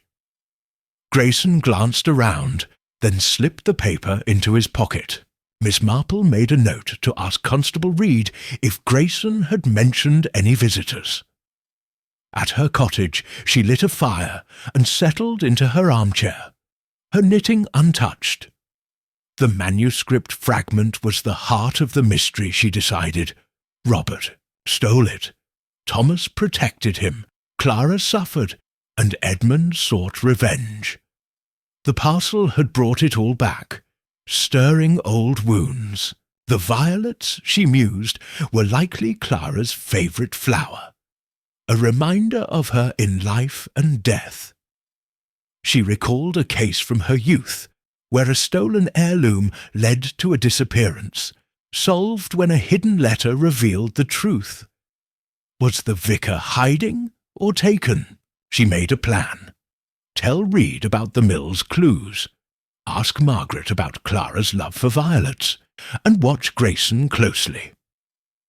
The stranger, likely Edmund, was still the key, his movements tying every clue together. As the fire crackled, Miss Marple's fingers twitched, itching to pull the next thread. The vicar was out there, and she'd find him, one careful step at a time. Chapter 6. The Recluse's Burden. The late autumn sun cast long shadows across St. Mary Mead, turning the village lanes golden as Wednesday afternoon faded. Miss Jane Marple sat in her parlour, a pot of tea on the table, her mind weaving through the threads of the mystery that had gripped the village for nearly a week. Reverend Thomas Hargrove's disappearance was a puzzle with many pieces. The stranger in the dark coat, the torn envelope from Oxford, the vicar's journal mentioning R.L. and E.W., the out-of-season violets, the brass button with a cross, the wool scrap from the mill, the newspaper article about a stolen manuscript, Clara Weston's photograph, and the hidden manuscript fragment found in the vicarage. Each clue pointed to a tangled past in Oxford, where a theft had left scars on the vicar, Robert Langley, and Edmund Weston. Today, Miss Marple aimed to pull a new thread by revisiting Robert Langley, the recluse who had sent the manuscript fragment, to learn more about his warning of Edmund's arrival. She slipped on her grey coat, its collar turned up against the chill, and walked toward the river where Robert's cottage stood. The village was hushed, its usual bustle dampened by worry. At the grocer's, Mrs. Gibbs stacked cans with a sigh. At the bakery, Lucy Carter dusted flour from her hands, her eyes scanning the lane. Miss Marple nodded to them, her face calm, but her thoughts sharp. The stranger, likely Edmund Weston, had been seen circling the vicar's life.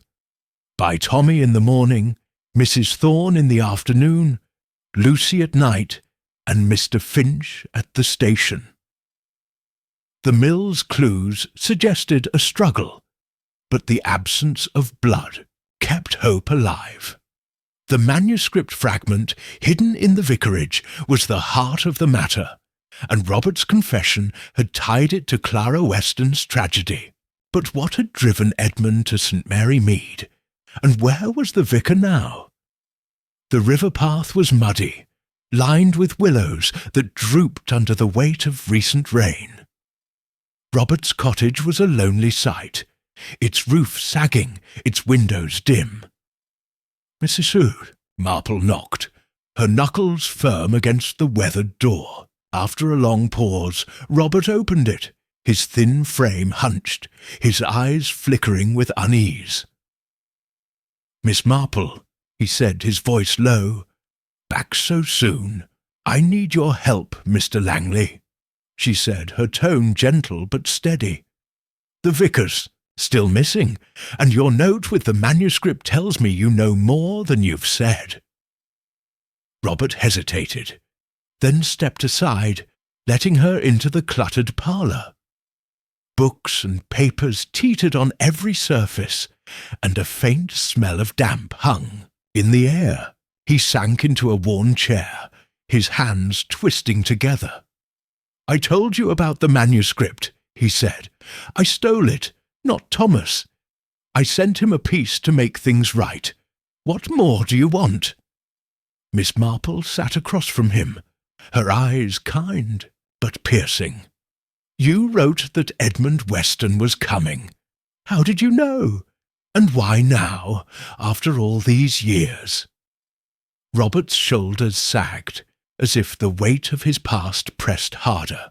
"Edmund wrote to me last month out of the blue. Found my address somehow, maybe through Oxford friends. He said he knew I had the manuscript or part of it. Demanded I give it back. Said it was Clara's by right. I told him I didn't have it anymore, that I'd sent it to Thomas. He was furious, said he'd go to St. Mary Mead to get it." "Did you warn Thomas?" Miss Marple asked. "I did. Phoned him Friday, after the parcel went out. Told him Edmund was angry, might cause trouble. Thomas sounded shaken, but said he'd handle it. Said he owed Clara's memory that much." Miss Marple nodded, her mind fitting pieces together. The journal's entry about E.W. coming for something matched Robert's story. Edmund, believing the manuscript belonged to his late sister, had come to confront the vicar. The stranger's sightings, always with a black case, suggested he was prepared to take it by force. "Did Edmund say why he thought the manuscript was Clara's?" she asked. Robert rubbed his eyes, his face lined with regret. Clara was part of it in a way. She loved that manuscript, studied it for her degree. When I took it, I thought I could sell it to pay for her treatment. She was sick, you see, and her family couldn't afford the doctors. Thomas knew, but he never told the police. Clara found out later, and it broke her. She ended things with Thomas, said he'd betrayed her trust. Edmund blamed him for everything, her illness, her shame, her death. Miss Marple's heart ached for the vicar, caught in a web of loyalty and guilt. And the violets? Were they Clara's favourite? Robert nodded, his eyes distant. She loved them, used to press them in her books. I sent one with the manuscript as a kind of apology. Thought Thomas would understand. The violets, Miss Marple thought, were a bridge to the past, tying the parcel to Clara's memory. But had Edmund left the others in the vicarage parlour and Bible as a taunt? She thanked Robert and left, promising to keep his story quiet for now. His fear was real, and she sensed he was holding something back, perhaps a detail about Edmund's plans. As she walked back to the village, the river glinted beside her, its surface hiding depths. She thought of the mill, where the wool scrap and brass button suggested a scuffle. The button's cross design nagged at her. It wasn't local, perhaps tied to Edmund's coat or the manuscript's religious nature. The wool, likely from the vicar's scarf, meant he'd been there, but his survival gave her hope. She decided to check the church again, where small details often hid in plain sight. St. Albans was empty, its silence heavy. Miss Marple slipped into the vestry, where the vicar's sermon notes and Clara's photograph had hinted at his troubled heart. She checked the desk again, finding a small key tucked beneath a blotter. It was old, its surface tarnished, and it didn't match any lock in the room. She pocketed it, careful not to disturb anything, and moved to the churchyard, where the vicar often walked. The graveyard was peaceful, its stones weathered by time. Miss Marple paused by an old oak, where she noticed a patch of earth recently, disturbed as if someone had dug and covered it quickly. She knelt, brushing the soil aside, and found a small tin box, locked. The key fit perfectly, and inside was a single page, torn from a book, its edges illuminated with gold and blue. Another fragment of the manuscript, she realized, hidden by the vicar. A note in his handwriting read, "For Clara's memory. Return to Oxford when safe." Miss Marple's pulse quickened. The vicar had hidden the fragments to protect them, perhaps from Edmund. But why the churchyard? Had he planned to return them himself, or was he hiding from someone? She left the box where it was, knowing Constable Reed would need to see it, and walked back to the village, her mind racing. At the tea shop, Mrs. Baker was serving a group of men, their voices low but urgent. Miss Marple took her corner table, ordering a pot of peppermint tea. She listened as the men talked, catching a snippet about Harold Grayson. "He's been at the vicarage again," one said. "Says the land deal's urgent, with or without the vicar." Miss Marple's ears pricked up. Grayson's persistence was troubling, especially after his nervous meeting with the stocky man yesterday. Was he tied to Edmund, or chasing the manuscript for his own gain? She decided to visit the station again, hoping Mr. Finch might recall more about the stranger. The station master was polishing the ticket counter, his whistle cheerful. "Miss Marple, back already?" he said, grinning. "Still hunting that stranger?" "I am," she said. "You mentioned he didn't take the train. Did you see where he went after the platform?" Finch thought for a moment. "Headed toward the woods, like I said. But I remember now. He stopped by the phone box first, made a call, looked agitated, kept glancing around." Miss Marple nodded, her mind turning. A phone call, perhaps to Robert or someone else. She thanked Finch and walked to the phone box, a small red booth by the station.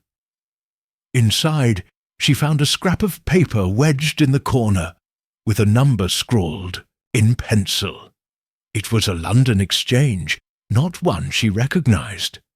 She tucked it away, planning to ask Margaret Hargrove if it meant anything. Back at her cottage, Miss Marple lit a fire and settled into her armchair, her knitting idle. The manuscript fragments were the heart of the mystery, she decided. Robert stole the prayer book. Thomas protected him. Clara suffered, and Edmund sought justice.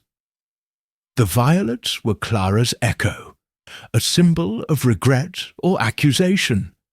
The stranger, likely Edmund, had come for the manuscript, confronting the vicar at the mill. The hidden fragments showed Thomas's intent to make things right, but something had stopped him. She thought of a case from years ago, where a stolen heirloom led to a man's disappearance, solved when a hidden note revealed his plan to return it. The vicar's actions felt similar, driven by guilt and duty. The key and the churchyard box were his safeguards, but against whom? Edmund, or someone closer, like Grayson? Miss Marple made a plan. Tell Reed about the churchyard box. Call Margaret about the phone number and keep an eye on Grayson. The stranger's movements, circling the vicarage, lingering at the station, suggested he was still near, perhaps watching. As the fire crackled, she picked up her knitting, her fingers moving slowly.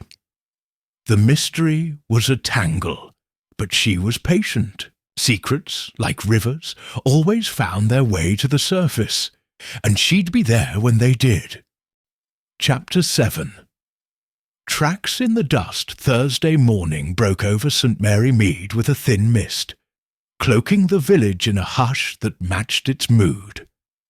The absence of Reverend Thomas Hargrove, now missing for 5 days, weighed on every heart. Miss Jane Marple stood at her garden gate, her scarf knotted against the damp air, her mind a web of clues. The stranger in the dark coat, the torn envelope from Oxford, the vicar's journal naming R.L. and E.W., the out-of-season violets, the brass button with a cross, the wool scrap from the mill, the newspaper article about a stolen manuscript, Clara Weston's photograph, the hidden manuscript fragment in the vicarage, the churchyard box with another fragment, and the scrawled phone number from the station booth. Each piece pointed to a past theft in Oxford, with Robert Langley's guilt and Edmund Weston's anger at its core. Today, Miss Marple planned to revisit the old mill, where the wool and buttons suggested a struggle, hoping to find new traces of the vicar's fate. She slipped on her sturdy shoes and walked toward the woods, her steps slow but sure. The village was stirring, but its usual cheer was gone. At the bakery, Lucy Carter stacked bread with a worried frown. At the post office, Mrs. Gibbs sorted letters, her eyes darting to the window. Miss Marple nodded to them, her face calm, but her thoughts sharp. The stranger, likely Edmund Weston, had haunted the vicar's last days, seen by Tommy, Mrs. Thorne, Lucy, and Mr. Finch. The manuscript fragments, hidden by the vicar, were the prize he sought, tied to Clara Weston's memory. Robert Langley's confession had clarified the theft, but Edmund's role and the vicar's whereabouts remained a mystery. The woods were quiet, their paths slick with mist. Miss Marple reached the old mill, its stone walls crumbling under ivy. The door creaked as she pushed it open, revealing the dusty interior she'd seen before. The scuffed dirt, broken twigs, and wool scrap had hinted at a struggle, and the brass button with its cross design had pointed to the stranger. She moved carefully, her eyes scanning the floor. In a corner, half hidden by leaves, she spotted a glint of metal, a pocket watch, its face cracked but still ticking faintly. She knelt, careful not to touch it, and saw initials etched on the back. T.H., the vicar's watch, she thought, her heart sinking. He'd been here, and something had happened. She looked closer, noticing a trail of faint marks in the dust, like something heavy had been dragged toward a back door. She followed the trail, finding the door ajar, its hinges rusted. Outside, the marks led to a patch of brambles, where she found a torn piece of paper, crumpled and muddy. It was a note, in the vicar's neat hand. "Meet me at the mill, 8 p.m. Saturday. We must talk." T.H. Miss Marple's pulse quickened. The vicar had planned a meeting, likely with Edmund, but it had gone wrong. She tucked the note into her pocket and searched further, finding a single glove near the brambles, its leather worn but fine, with the initials E.W. embroidered inside. Edmund Weston's glove, she was sure, lost in haste or struggle. The watch, the note, and the glove painted a picture. The vicar had met Edmund here, they'd argued, and something had forced the vicar to flee or be taken. But no blood, no body. Hope remained. Miss Marple returned to the village, stopping at the police station to find Constable Reed. The young officer was at his desk, his notebook open, "Miss Marple," he said, surprised. "Found something else?" She showed him the note and described the watch and glove, careful to leave them undisturbed for his team. "The mill's important, Constable. The vicar was there Saturday night, likely with a man named Edmund Weston. You'll want to search it properly." Reed's eyes widened. "Edmund Weston? Who's that?" "Someone from the vicar's past," she said, her tone mild.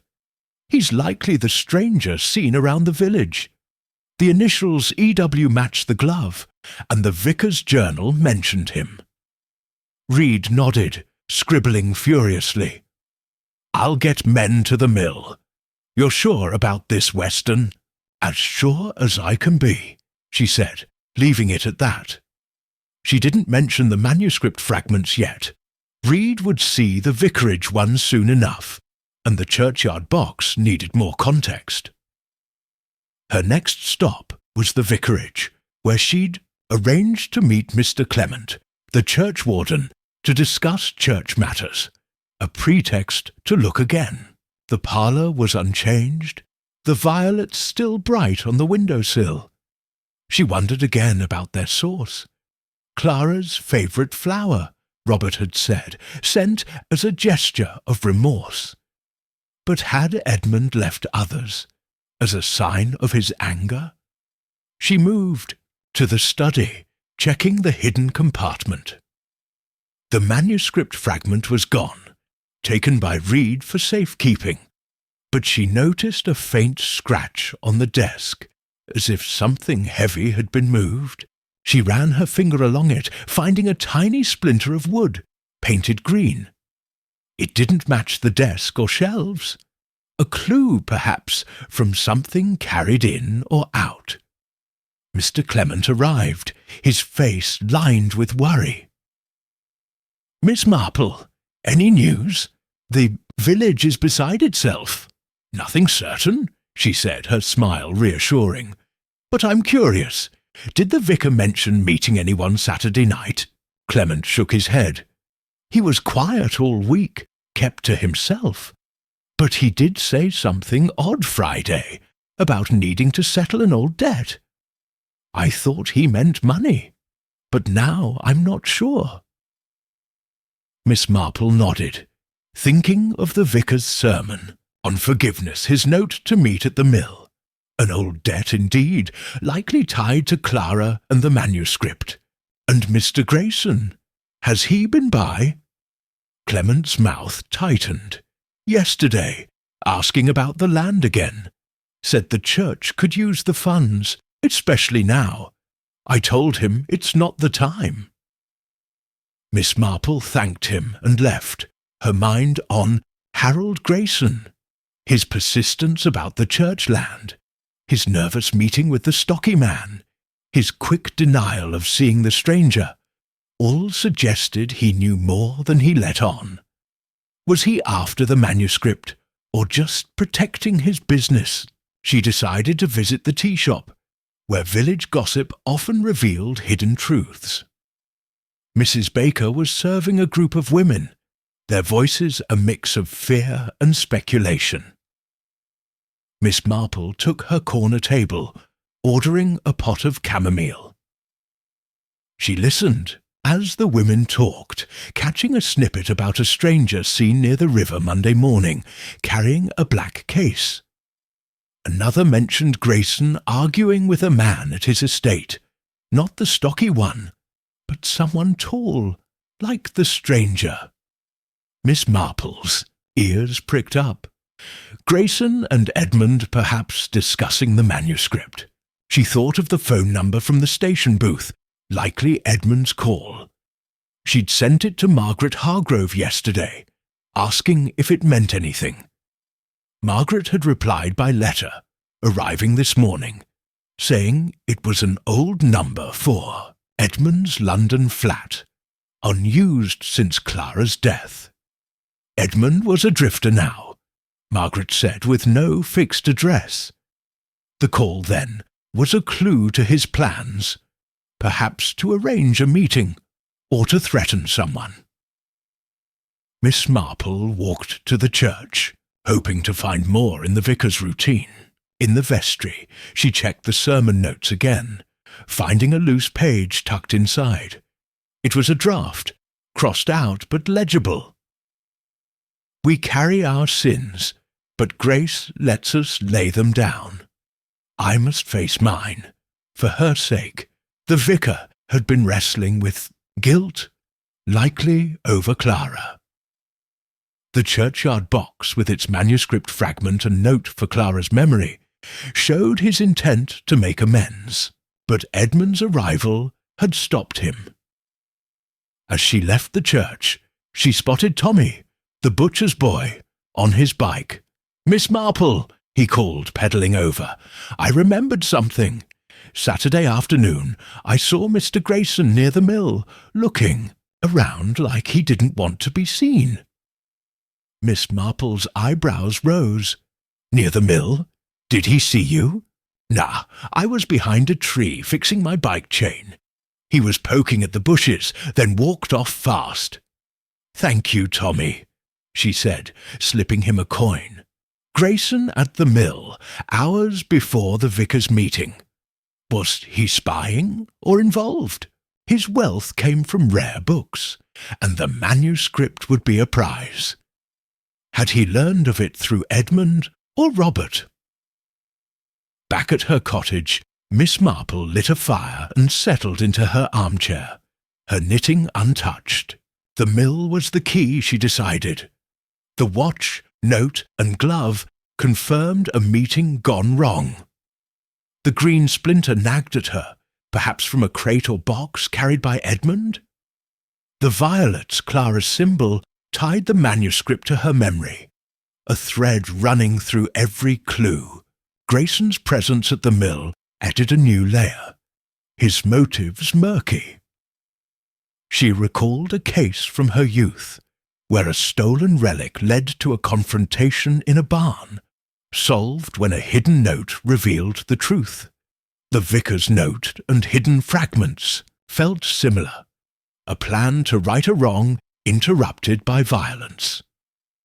Edmund was the likely culprit, but Grayson's shadow loomed larger now. Miss Marple made a plan. Urge Reed to search the mill thoroughly, ask Margaret about Edmund's recent movements, and confront Grayson subtly, perhaps at the next village meeting. The stranger's trail, station, mill, river, suggested he was still near, watching or hiding. As the fire crackled, she picked up her knitting, her fingers moving slowly. The mystery was a knot, but she was patient. Truth, like dawn, always broke through, and she'd be ready when it did. Chapter 8. The landowner's secret. The mist had lifted by Thursday afternoon, leaving St. Mary Mead bathed in pale sunlight that did little to warm the village's anxious heart. 6 days had passed since Reverend Thomas Hargrove vanished, and the mystery clung to every corner like damp leaves. Miss Jane Marple sat in her parlour, a shawl over her shoulders, her tea untouched as she pieced together the clues that crowded her mind: the stranger in the dark coat, the torn envelope from Oxford, the vicar's journal naming R.L. and E.W., the out-of-season violets, the brass button with a cross, the wool scrap from the mill, the newspaper article about a stolen manuscript, Clara Weston's photograph, the hidden manuscript fragments in the vicarage and churchyard, the vicar's watch and note at the mill, Edmund Weston's glove, the green splinter, and Tommy's sighting of Harold Grayson near the mill. Each thread wove a story of guilt and revenge rooted in an Oxford theft 20 years ago, with Robert Langley's confession and Edmund Weston's anger at its core. Today, Miss Marple turned her attention to Harold Grayson, whose nervous glances and persistent land deal raised her suspicions. She aimed to uncover his role, starting with a visit to the village hall, where a meeting about the church roof fund offered a chance to watch him closely. She slipped on her coat, its buttons snug against the autumn chill, and walked to the hall. The village was subdued, its lanes quiet except for the crunch of leaves underfoot. At the bakery, Lucy Carter arranged scones, her eyes darting to the street. At the post office, Mrs. Gibbs sorted parcels, her face drawn. Miss Marple nodded to them, her expression calm, but her thoughts sharp. The stranger, likely Edmund Weston, had stalked the vicar's final days, seen by Tommy, Mrs. Thorne, Lucy, and Mr. Finch. The mill's clues, watch, note, glove, pointed to a confrontation, but no blood kept hope alive. The manuscript fragments, hidden by the vicar, were the prize Edmund sought, tied to Clara Weston's memory. Robert Langley's story had clarified the theft, but Grayson's shadow loomed larger now, his actions at the mill and his meeting with a stocky stranger hinting at a deeper role. The village hall was a modest building, its walls lined with notices about fairs and fundraisers. Inside, a dozen villagers sat in folding chairs, their voices low as Mr. Clement, the churchwarden, spoke about the roof fund. Grayson stood at the back, his broad shoulders stiff, his eyes scanning the room. Miss Marple took a seat near the door, her knitting in her lap, her gaze fixed on him. He was polished as ever, in a tailored coat, but his hands betrayed him, twisting a pen with restless energy. She noted his glance toward Mrs. Thorne, who was whispering to a neighbour, her words too soft to catch. Mr. Clement's voice droned on, but Miss Marple's ears caught a snippet from Mrs. Thorne. Grayson was at the vicarage Saturday morning, before the vicar went missing. Said he was checking on the land. Miss Marple's pulse quickened. Tommy had seen Grayson near the mill that afternoon, and now this. 2 sightings on the day the vicar vanished. She leaned closer, pretending to adjust her knitting, and caught Mrs. Thorne's next words. He was carrying a green box, like the kind you keep papers in. A green box. Miss Marple's mind flashed to the green splinter in the vicarage, found on the desk. Was it from Grayson's box, brought to the vicar's study? She made a mental note to check with Mr. Clement later, to see if he'd noticed it. The meeting dragged on, with Grayson pledging a generous donation for the roof, his voice loud but strained. The villagers clapped, but Miss Marple saw his eyes flicker to the door, as if he longed to escape. After the meeting, she approached, him her smile gentle. "Mr. Grayson, your donation is so kind. I hear you were at the vicarage Saturday about the land deal. Did you see the vicar?" Grayson's face tightened, his pen pausing mid-twirl. "Briefly," he said, his tone clipped. "We talked about the church land. He wasn't keen, as usual. I left him to it." "Alone?" she asked, her eyes meeting his. He hesitated just a moment too long. "Yes, alone. Why do you ask?" "Just curious," she said, her voice light. "The village is worried, you know. Every detail helps." Grayson nodded, his smile forced, and excused himself, claiming a business call. Miss Marple watched him go, noting his quick steps toward his car. He was hiding something, she was sure, and the green box was a new thread to pull. She walked to the vicarage, hoping to find Mr. Clement. The churchwarden was in the garden, inspecting the roses with a distracted air. "Miss Marple," he said, looking up, "the hall meeting went well, didn't it?" "Very well," she said. "I heard Mr. Grayson was here Saturday morning. Did you see him? Perhaps with a green box?" Clement frowned, thinking. "Now you mention it, he was here just before lunch. Had a green metal box under his arm, said it was for papers about the land deal. The vicar was in the study looking upset. I didn't stay, had to run to the church." Miss Marple nodded, her mind racing. The green splinter matched the box, placing Grayson in the vicarage hours before the vicar's meeting at the mill. Had he seen the manuscript fragment, or known of it?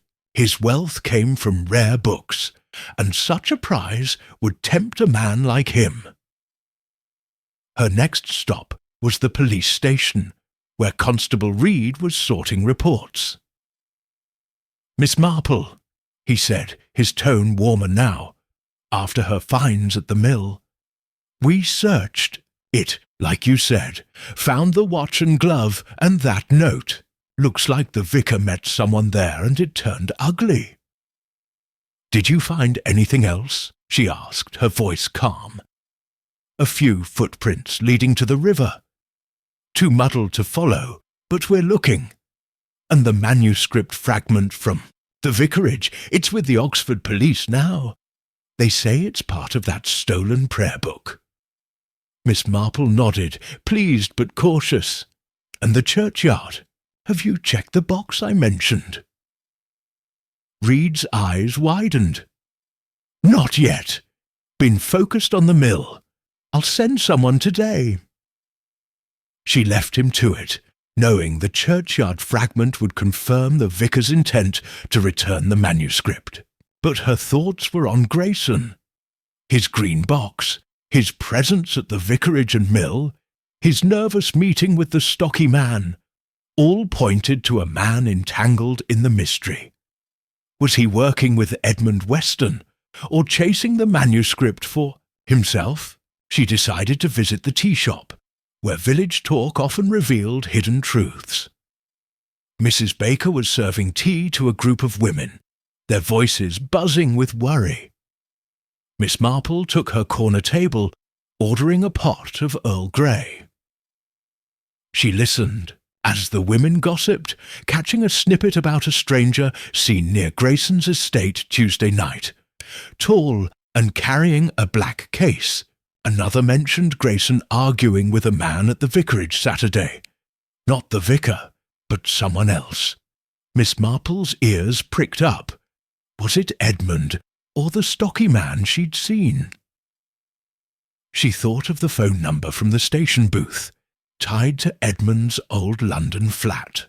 Margaret Hargrove's letter had confirmed it, but said Edmund was a drifter now. Had he called someone in the village, perhaps Grayson, to arrange a deal? The violets, Clara's symbol, kept nagging at her. Robert had sent one with the manuscript, but the others, in the parlour, the Bible, the photograph, might be Edmund's work, a reminder of his sister's pain.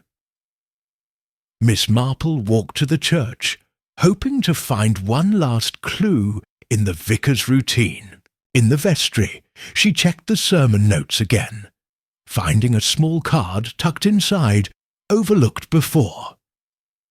It was a prayer, handwritten, "For Clara, may I find peace in truth."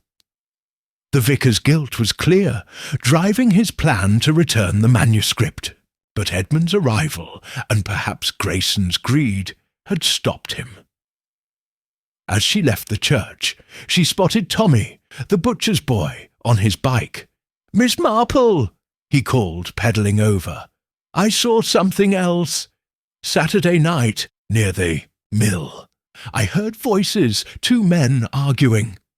One sounded like the vicar, the other was sharp, angry. I didn't see them, but I saw a green box by the mill door, like the one Mr. Grayson had." Miss Marple's heart raced. "You're sure, Tommy? A green box?" He nodded. "Swear it. I didn't touch it, just ran home." She thanked him, her mind spinning. Grayson at the vicarage, then the mill, with a green box that left a splinter in the study. Had he followed the vicar, or met Edmund there? The manuscript's value would tempt a collector like him, and his land deal gave him a reason to pressure the vicar. Back at her cottage, Miss Marple lit a fire and settled into her armchair, her knitting idle.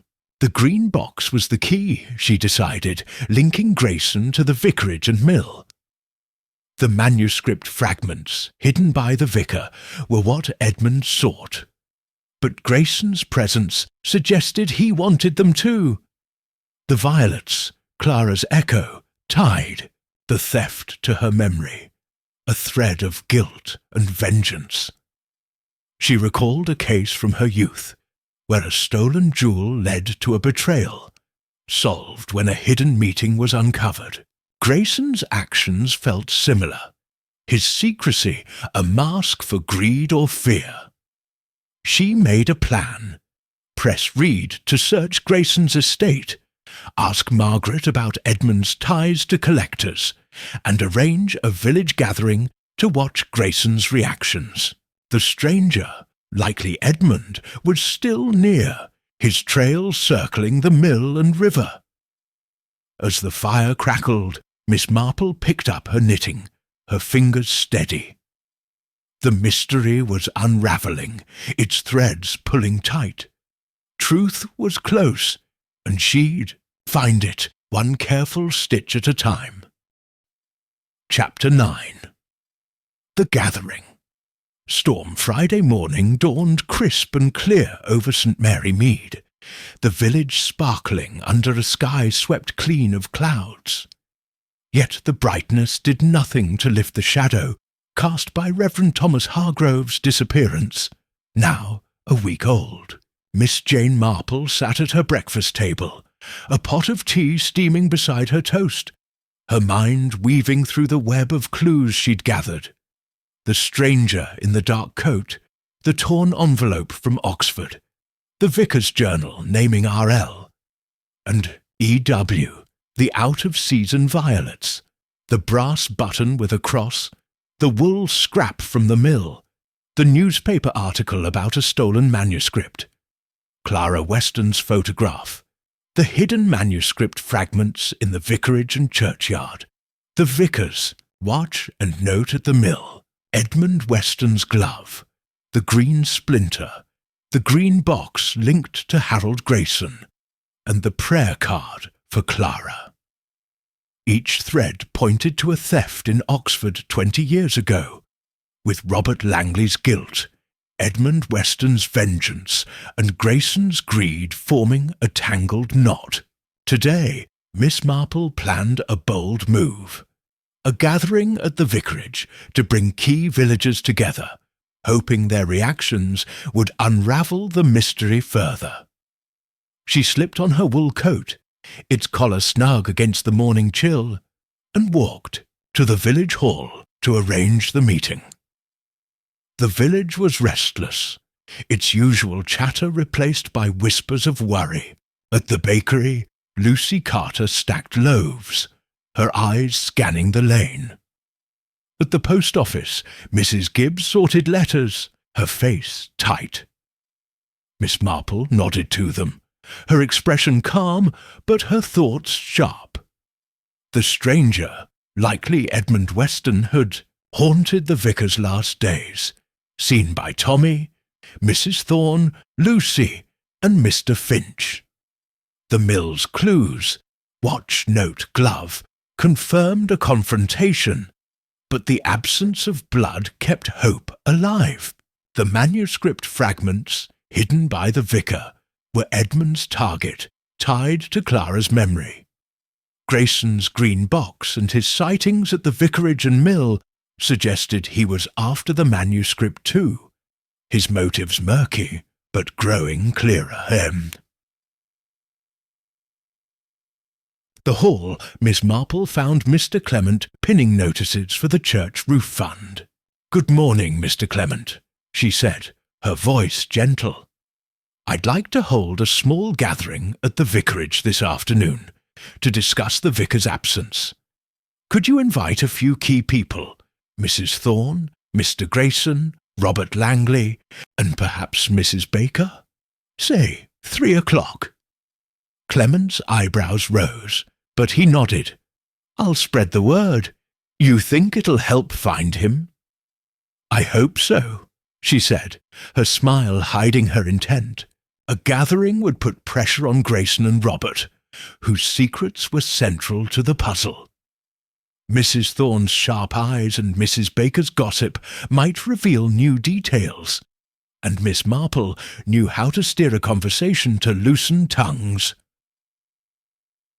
Her next stop was the police station, where Constable Reed was reviewing notes.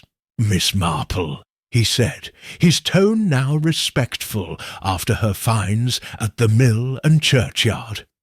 We checked the churchyard box, like you said. Another manuscript fragment, just as you thought. Oxford's thrilled. They're piecing the prayer book back together. Any sign of the vicar? She asked, her eyes searching his face. Nothing yet, Reed admitted.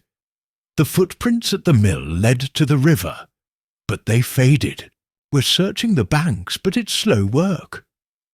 Miss Marple nodded, sharing her plan for the gathering. I'd like you there, Constable, if you can spare the time.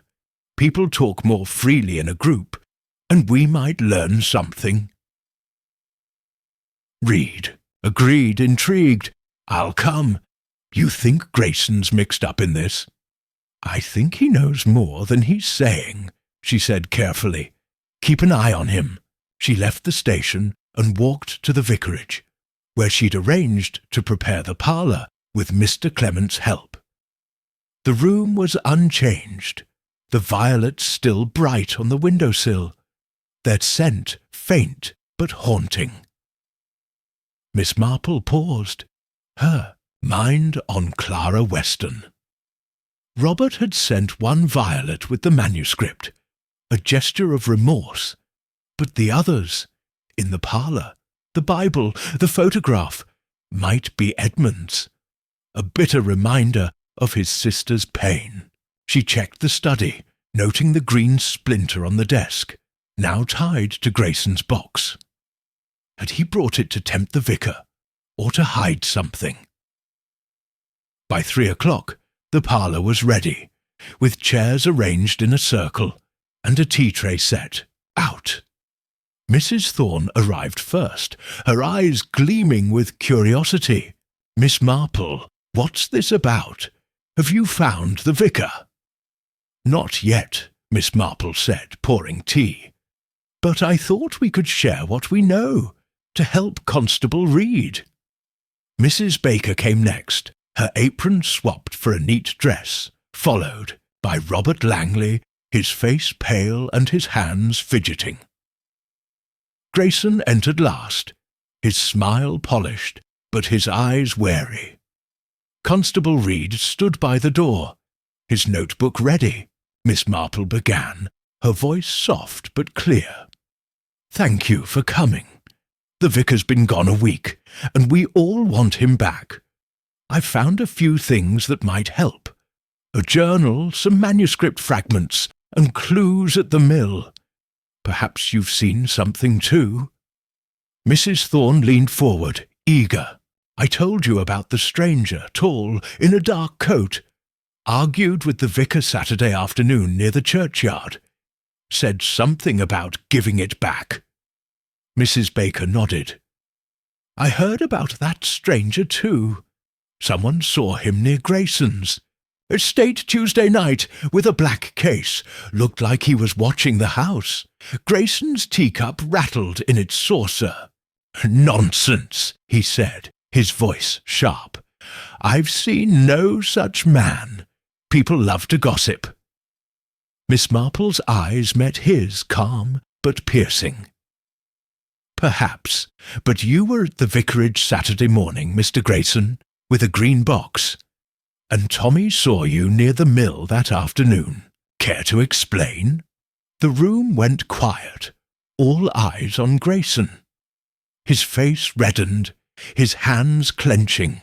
"I told you, I was discussing the land deal. The box had papers, nothing more. I went to the mill later to check a boundary line."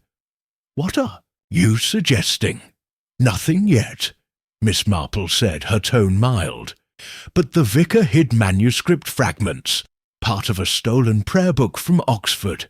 Valuable, I'm told. You deal in rare books, don't you?" Grayson's jaw tightened. "I do, but I know nothing about any manuscript. This is ridiculous." Robert Langley shifted, his voice low. "It's my fault, not Thomas's. I stole that manuscript years ago, in Oxford. Sent him a piece to make. Amens. Didn't know it'd bring trouble." Mrs. Thorne gasped. "Stolen? And the vicar was hiding it?" Miss Marple nodded, producing the glove from her bag, careful to hold it by the edge. "This was found at the mill, with the vicar's watch and a note for a meeting. It has the initials E.W. Edmund Weston, I believe, Clara Weston's brother. He blamed the vicar for her death and came for the manuscript." Mrs. Baker's eyes widened. "Clara? The vicar's old fiancée? I remember her name from his stories." Grayson stood, his chair scraping. "This is nonsense. I've no part in it. I was at the vicarage for business, nothing else." Miss Marple's voice stayed calm. "Then why the green box, Mr. Grayson? A splinter from it was in the vicar's study, and Tommy saw it at the mill. Were you meeting Edmund Weston, perhaps about the manuscript?" Grayson's face went pale, his eyes darting to the door. I met a man, yes. He offered to sell me a rare book, said it was from Oxford. I didn't know it was stolen. When he told me the vicar had it, I went to ask about it, that's all." Constable Reed stepped forward, his notebook open. "What man? Describe him." "Tall, thin, dark coat," Grayson muttered. "Said his name was Weston. Wanted a high price, but I refused. I left him at the vicarage and went home." Miss Marple tilted her head. "Yet you were at the mill later, where the vicar met someone and vanished. And you've been pushing the land deal, despite the vicar's objections. Why the rush?" Grayson sank back into his chair, his hands shaking. "The land's a good investment. The vicar was stubborn, but I didn't hurt him. I swear it." Robert spoke up, his voice trembling. "Edmund came to me first, demanding the manuscript. I told him I'd sent it to Thomas. He was furious, said he'd make Thomas pay." The room buzzed with gasps, but Miss Marple's eyes stayed on Grayson. His story held, but his fear told another. Had he tried to buy the manuscript from Edmund, only to find the vicar had hidden it? Or was he deeper in the plot? She thanked everyone, letting Reed take notes as they left. Grayson hurried out, his face ashen. Robert lingered, whispering, "I'm sorry, Miss Marple. I never meant for this." "I know," she said, her voice kind. "But truth has a way of coming out." Back at her cottage, Miss Marple lit a fire and settled into her armchair, her knitting idle. The gathering had worked. Grayson's admission tied him to Edmund, and the green box linked him to the vicarage and mill. The manuscript was the prize, driving Edmund's revenge and Grayson's greed. The violets, Clara's symbol, wove through it all, a thread of memory and guilt. She recalled a case from her youth, where a stolen relic sparked a confrontation, solved when a suspect's lie unravelled under pressure. Grayson's story was shaky, but Edmund was the key. She made a plan. Urge Reed to search Grayson's estate. For the green box, ask Margaret about Edmund's book-dealing contacts, and check the river for more clues. The vicar was alive, she felt, hidden or hiding. As the fire crackled, she picked up her knitting, her fingers steady. The truth was near, and she'd find it, one careful stitch at a time. Chapter 10. The Vicar's Return. The sun rose over St. Mary Mead on Saturday morning, casting a warm glow across the village, as if promising answers to the week-long mystery of Reverend Thomas Hargrove's disappearance. Miss Jane Marple sat in her parlour, a pot of tea steaming on the table, her mind stitching together the final threads of the puzzle that had gripped the village. The stranger in the dark coat, the torn envelope from Oxford, the vicar's journal naming R.L. and E.W., the out-of-season violets, the brass button with a cross, the wool scrap from the mill, the newspaper article about a stolen manuscript, Clara Weston's photograph, the hidden manuscript fragments in the vicarage and churchyard, the vicar's watch, a note at the mill, Edmund Weston's glove, the green splinter, Harold Grayson's green box, and the prayer card for Clara. The confrontation at the vicarage yesterday had exposed Grayson's meeting with Edmund Weston and his interest in the manuscript. But the vicar's fate remained unclear. Today, Miss Marple aimed to resolve the mystery, starting with a visit to Constable Reed to push for a search of Grayson's estate and a final check of the river. She slipped on her grey coat, its collar snug against the morning chill, and walked to the police station. The village was stirring, but its heart was heavy, the vicar's absence a wound that hadn't healed. At the bakery, Lucy Carter stacked pastries, her eyes hopeful yet anxious. At the post office, Mrs. Gibbs sorted letters, her face lined with worry. Miss Marple nodded to them, her expression calm, but her thoughts sharp. The stranger, Edmund Weston, had confronted the vicar at the mill, driven by vengeance for his sister Clara. The manuscript fragments, hidden by the vicar, were his target tied to a theft 20 years ago. Grayson's green box and his presence at the vicarage and mill suggested he sought the manuscript's value. His greed, a shadow over the truth. Miss Marple felt the pieces aligning, but the vicar's whereabouts were the final stitch. At the station, Constable Reed was at his desk, his notebook filled with scribbles from the week's findings. "Miss Marple," he said, his voice warm with respect, "that gathering yesterday was something. Grayson's story about meeting Weston. Think it's true?" "Partially," she said, her tone mild. "He admitted to meeting Edmund, but his nerves tell me more. The green box he carried left a splinter in the vicar's study and was seen at the mill. I'd suggest searching his estate for it. It might hold papers or clues about the manuscript." Reed nodded, his pen moving. "Good idea. We're still checking the river too, after those footprints at the mill. Found nothing yet, but there's a barn near the riverbank we haven't searched." Miss Marple's ears pricked up. "A barn? Whose is it?" "Old Mr. Harrow's, the farmer.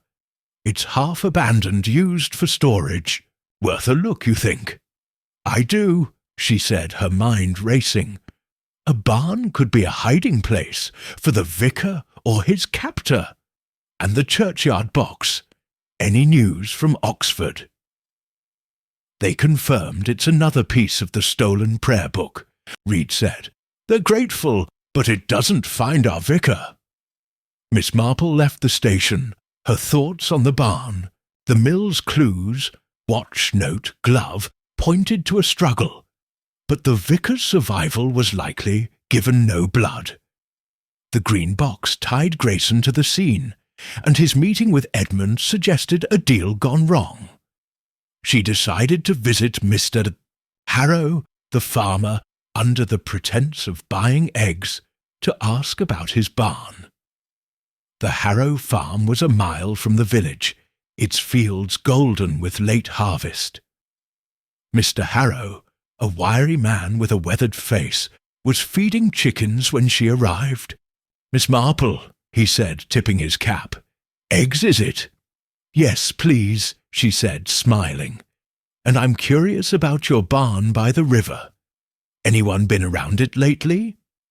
Harrow scratched his head. "Funny you ask. Monday morning, I found the barn door open, which ain't usual. Thought it was kids, but I heard a noise inside like someone moving. Didn't check, had to get to market, but it's been on my mind." Miss Marple's heart quickened. "Could you show me?" Harrow led her to the barn, a sagging structure with peeling red paint. The door creaked as he opened it, revealing stacks of hay and old tools. In a corner, hidden by sacks, was a makeshift bed of blankets. Miss Marple knelt, finding a torn piece of grey cloth, more of the vicar's scarf. "Constable Reed needs to see this," she said, her voice steady but urgent. Harrow's eyes widened. "You think the vicar's been here?" "Possibly," she said, scanning the barn. A faint trail of dirt led to a back window, its latch broken. Someone had come and gone, perhaps the vicar escaping or hiding. She thanked Harrow and hurried back to the village, stopping at the station to tell Reed about the barn. Reed grabbed his hat. "I'm on it, Miss Marple. I'll take a couple of men and check it now." As she left, a telegram arrived at the post office, addressed to her from Margaret Hargrove. Miss Marple collected it, her fingers trembling as she read, "Heard from hospital in Littleton. Thomas found injured but alive in a barn. Coming home soon. Margaret." Littleton was the next town, and its hospital was small but good. Miss Marple's heart lifted. The vicar was alive, and the barn was the key. She walked to the tea shop, needing a moment to think. Mrs. Baker was serving a group of women, their voices buzzing with hope, as news of the vicar's recovery had begun to spread. Miss Marple took her corner table, ordering a pot of chamomile. She listened as the women talked, catching a snippet about Grayson, who'd been seen leaving his estate in a hurry that morning. "Looked like he was running from something," one said. Miss Marple's mind turned. Grayson's fear was growing, perhaps because the vicar was found. She thought of the clues, the manuscript fragments, hidden to protect Clara's memory, the violets her symbol, sent by Robert and perhaps Edmund, the mill's struggle with the vicar's watch and Edmund's glove, Grayson's green box, linking him to the vicarage and mill. The barn's blankets and cloth confirmed the vicar had hidden there, likely fleeing Edmund's attack. Grayson's meeting with Edmund, admitted at the gathering, suggested he'd tried to buy the manuscript, only to find it hidden. Miss Marple returned home, her mind clear. She telephoned Margaret, who confirmed the vicar's story. Thomas had met Edmund at the mill, hoping to reason with him about the manuscript. Edmund, enraged, had attacked, demanding the fragments. Thomas escaped, injured, and hid in Harrow's barn, where a farmhand found him and took him to Littleton's hospital. Edmund had fled, likely after learning the vicar was gone. Grayson, fearing exposure, had kept quiet about his deal with Edmund. She arranged a final gathering at the church that evening, inviting the village to hear the vicar's fate. The pews were full, the air thick with relief and curiosity. Constable Reed stood at the front, his face proud. "Reverend Hargrove's been found," he announced. "He's in Littleton Hospital, recovering from a knock to the head. He'll be back soon." The villagers cheered, but Miss Marple raised a hand, her voice calm but firm. "I'd like to share what happened, to put rumours to rest. The vicar was caught in an old misunderstanding from his Oxford days, when a manuscript was stolen. Robert Langley, a friend, took it, and Thomas protected him at great cost.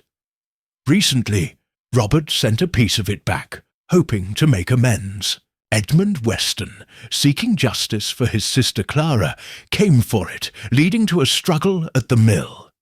Thomas hid, fearing for his life. She turned to Grayson, who sat in the front pew, his face pale.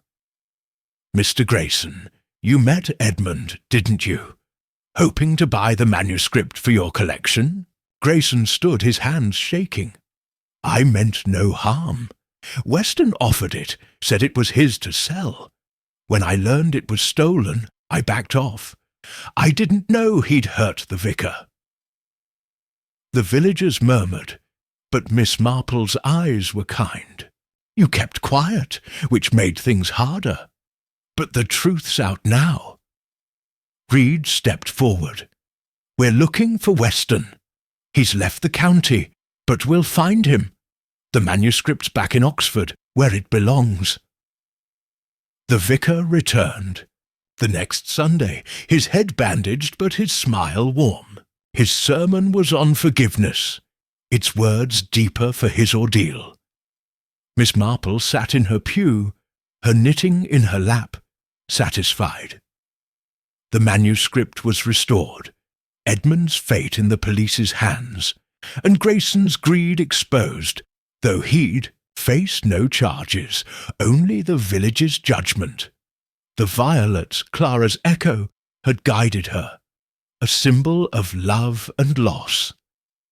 Back at her cottage, Miss Marple lit a fire and settled into her armchair, her tea warm in her hands. She thought of a case from her youth, where a stolen locket led to a hidden truth, solved by patience and a keen eye. This mystery was no different. People's hearts, with their guilt and hopes, always left traces. As the fire crackled, she picked up her knitting, her fingers steady. St. Mary Mead was whole again, and she was ready for the next puzzle whenever it came.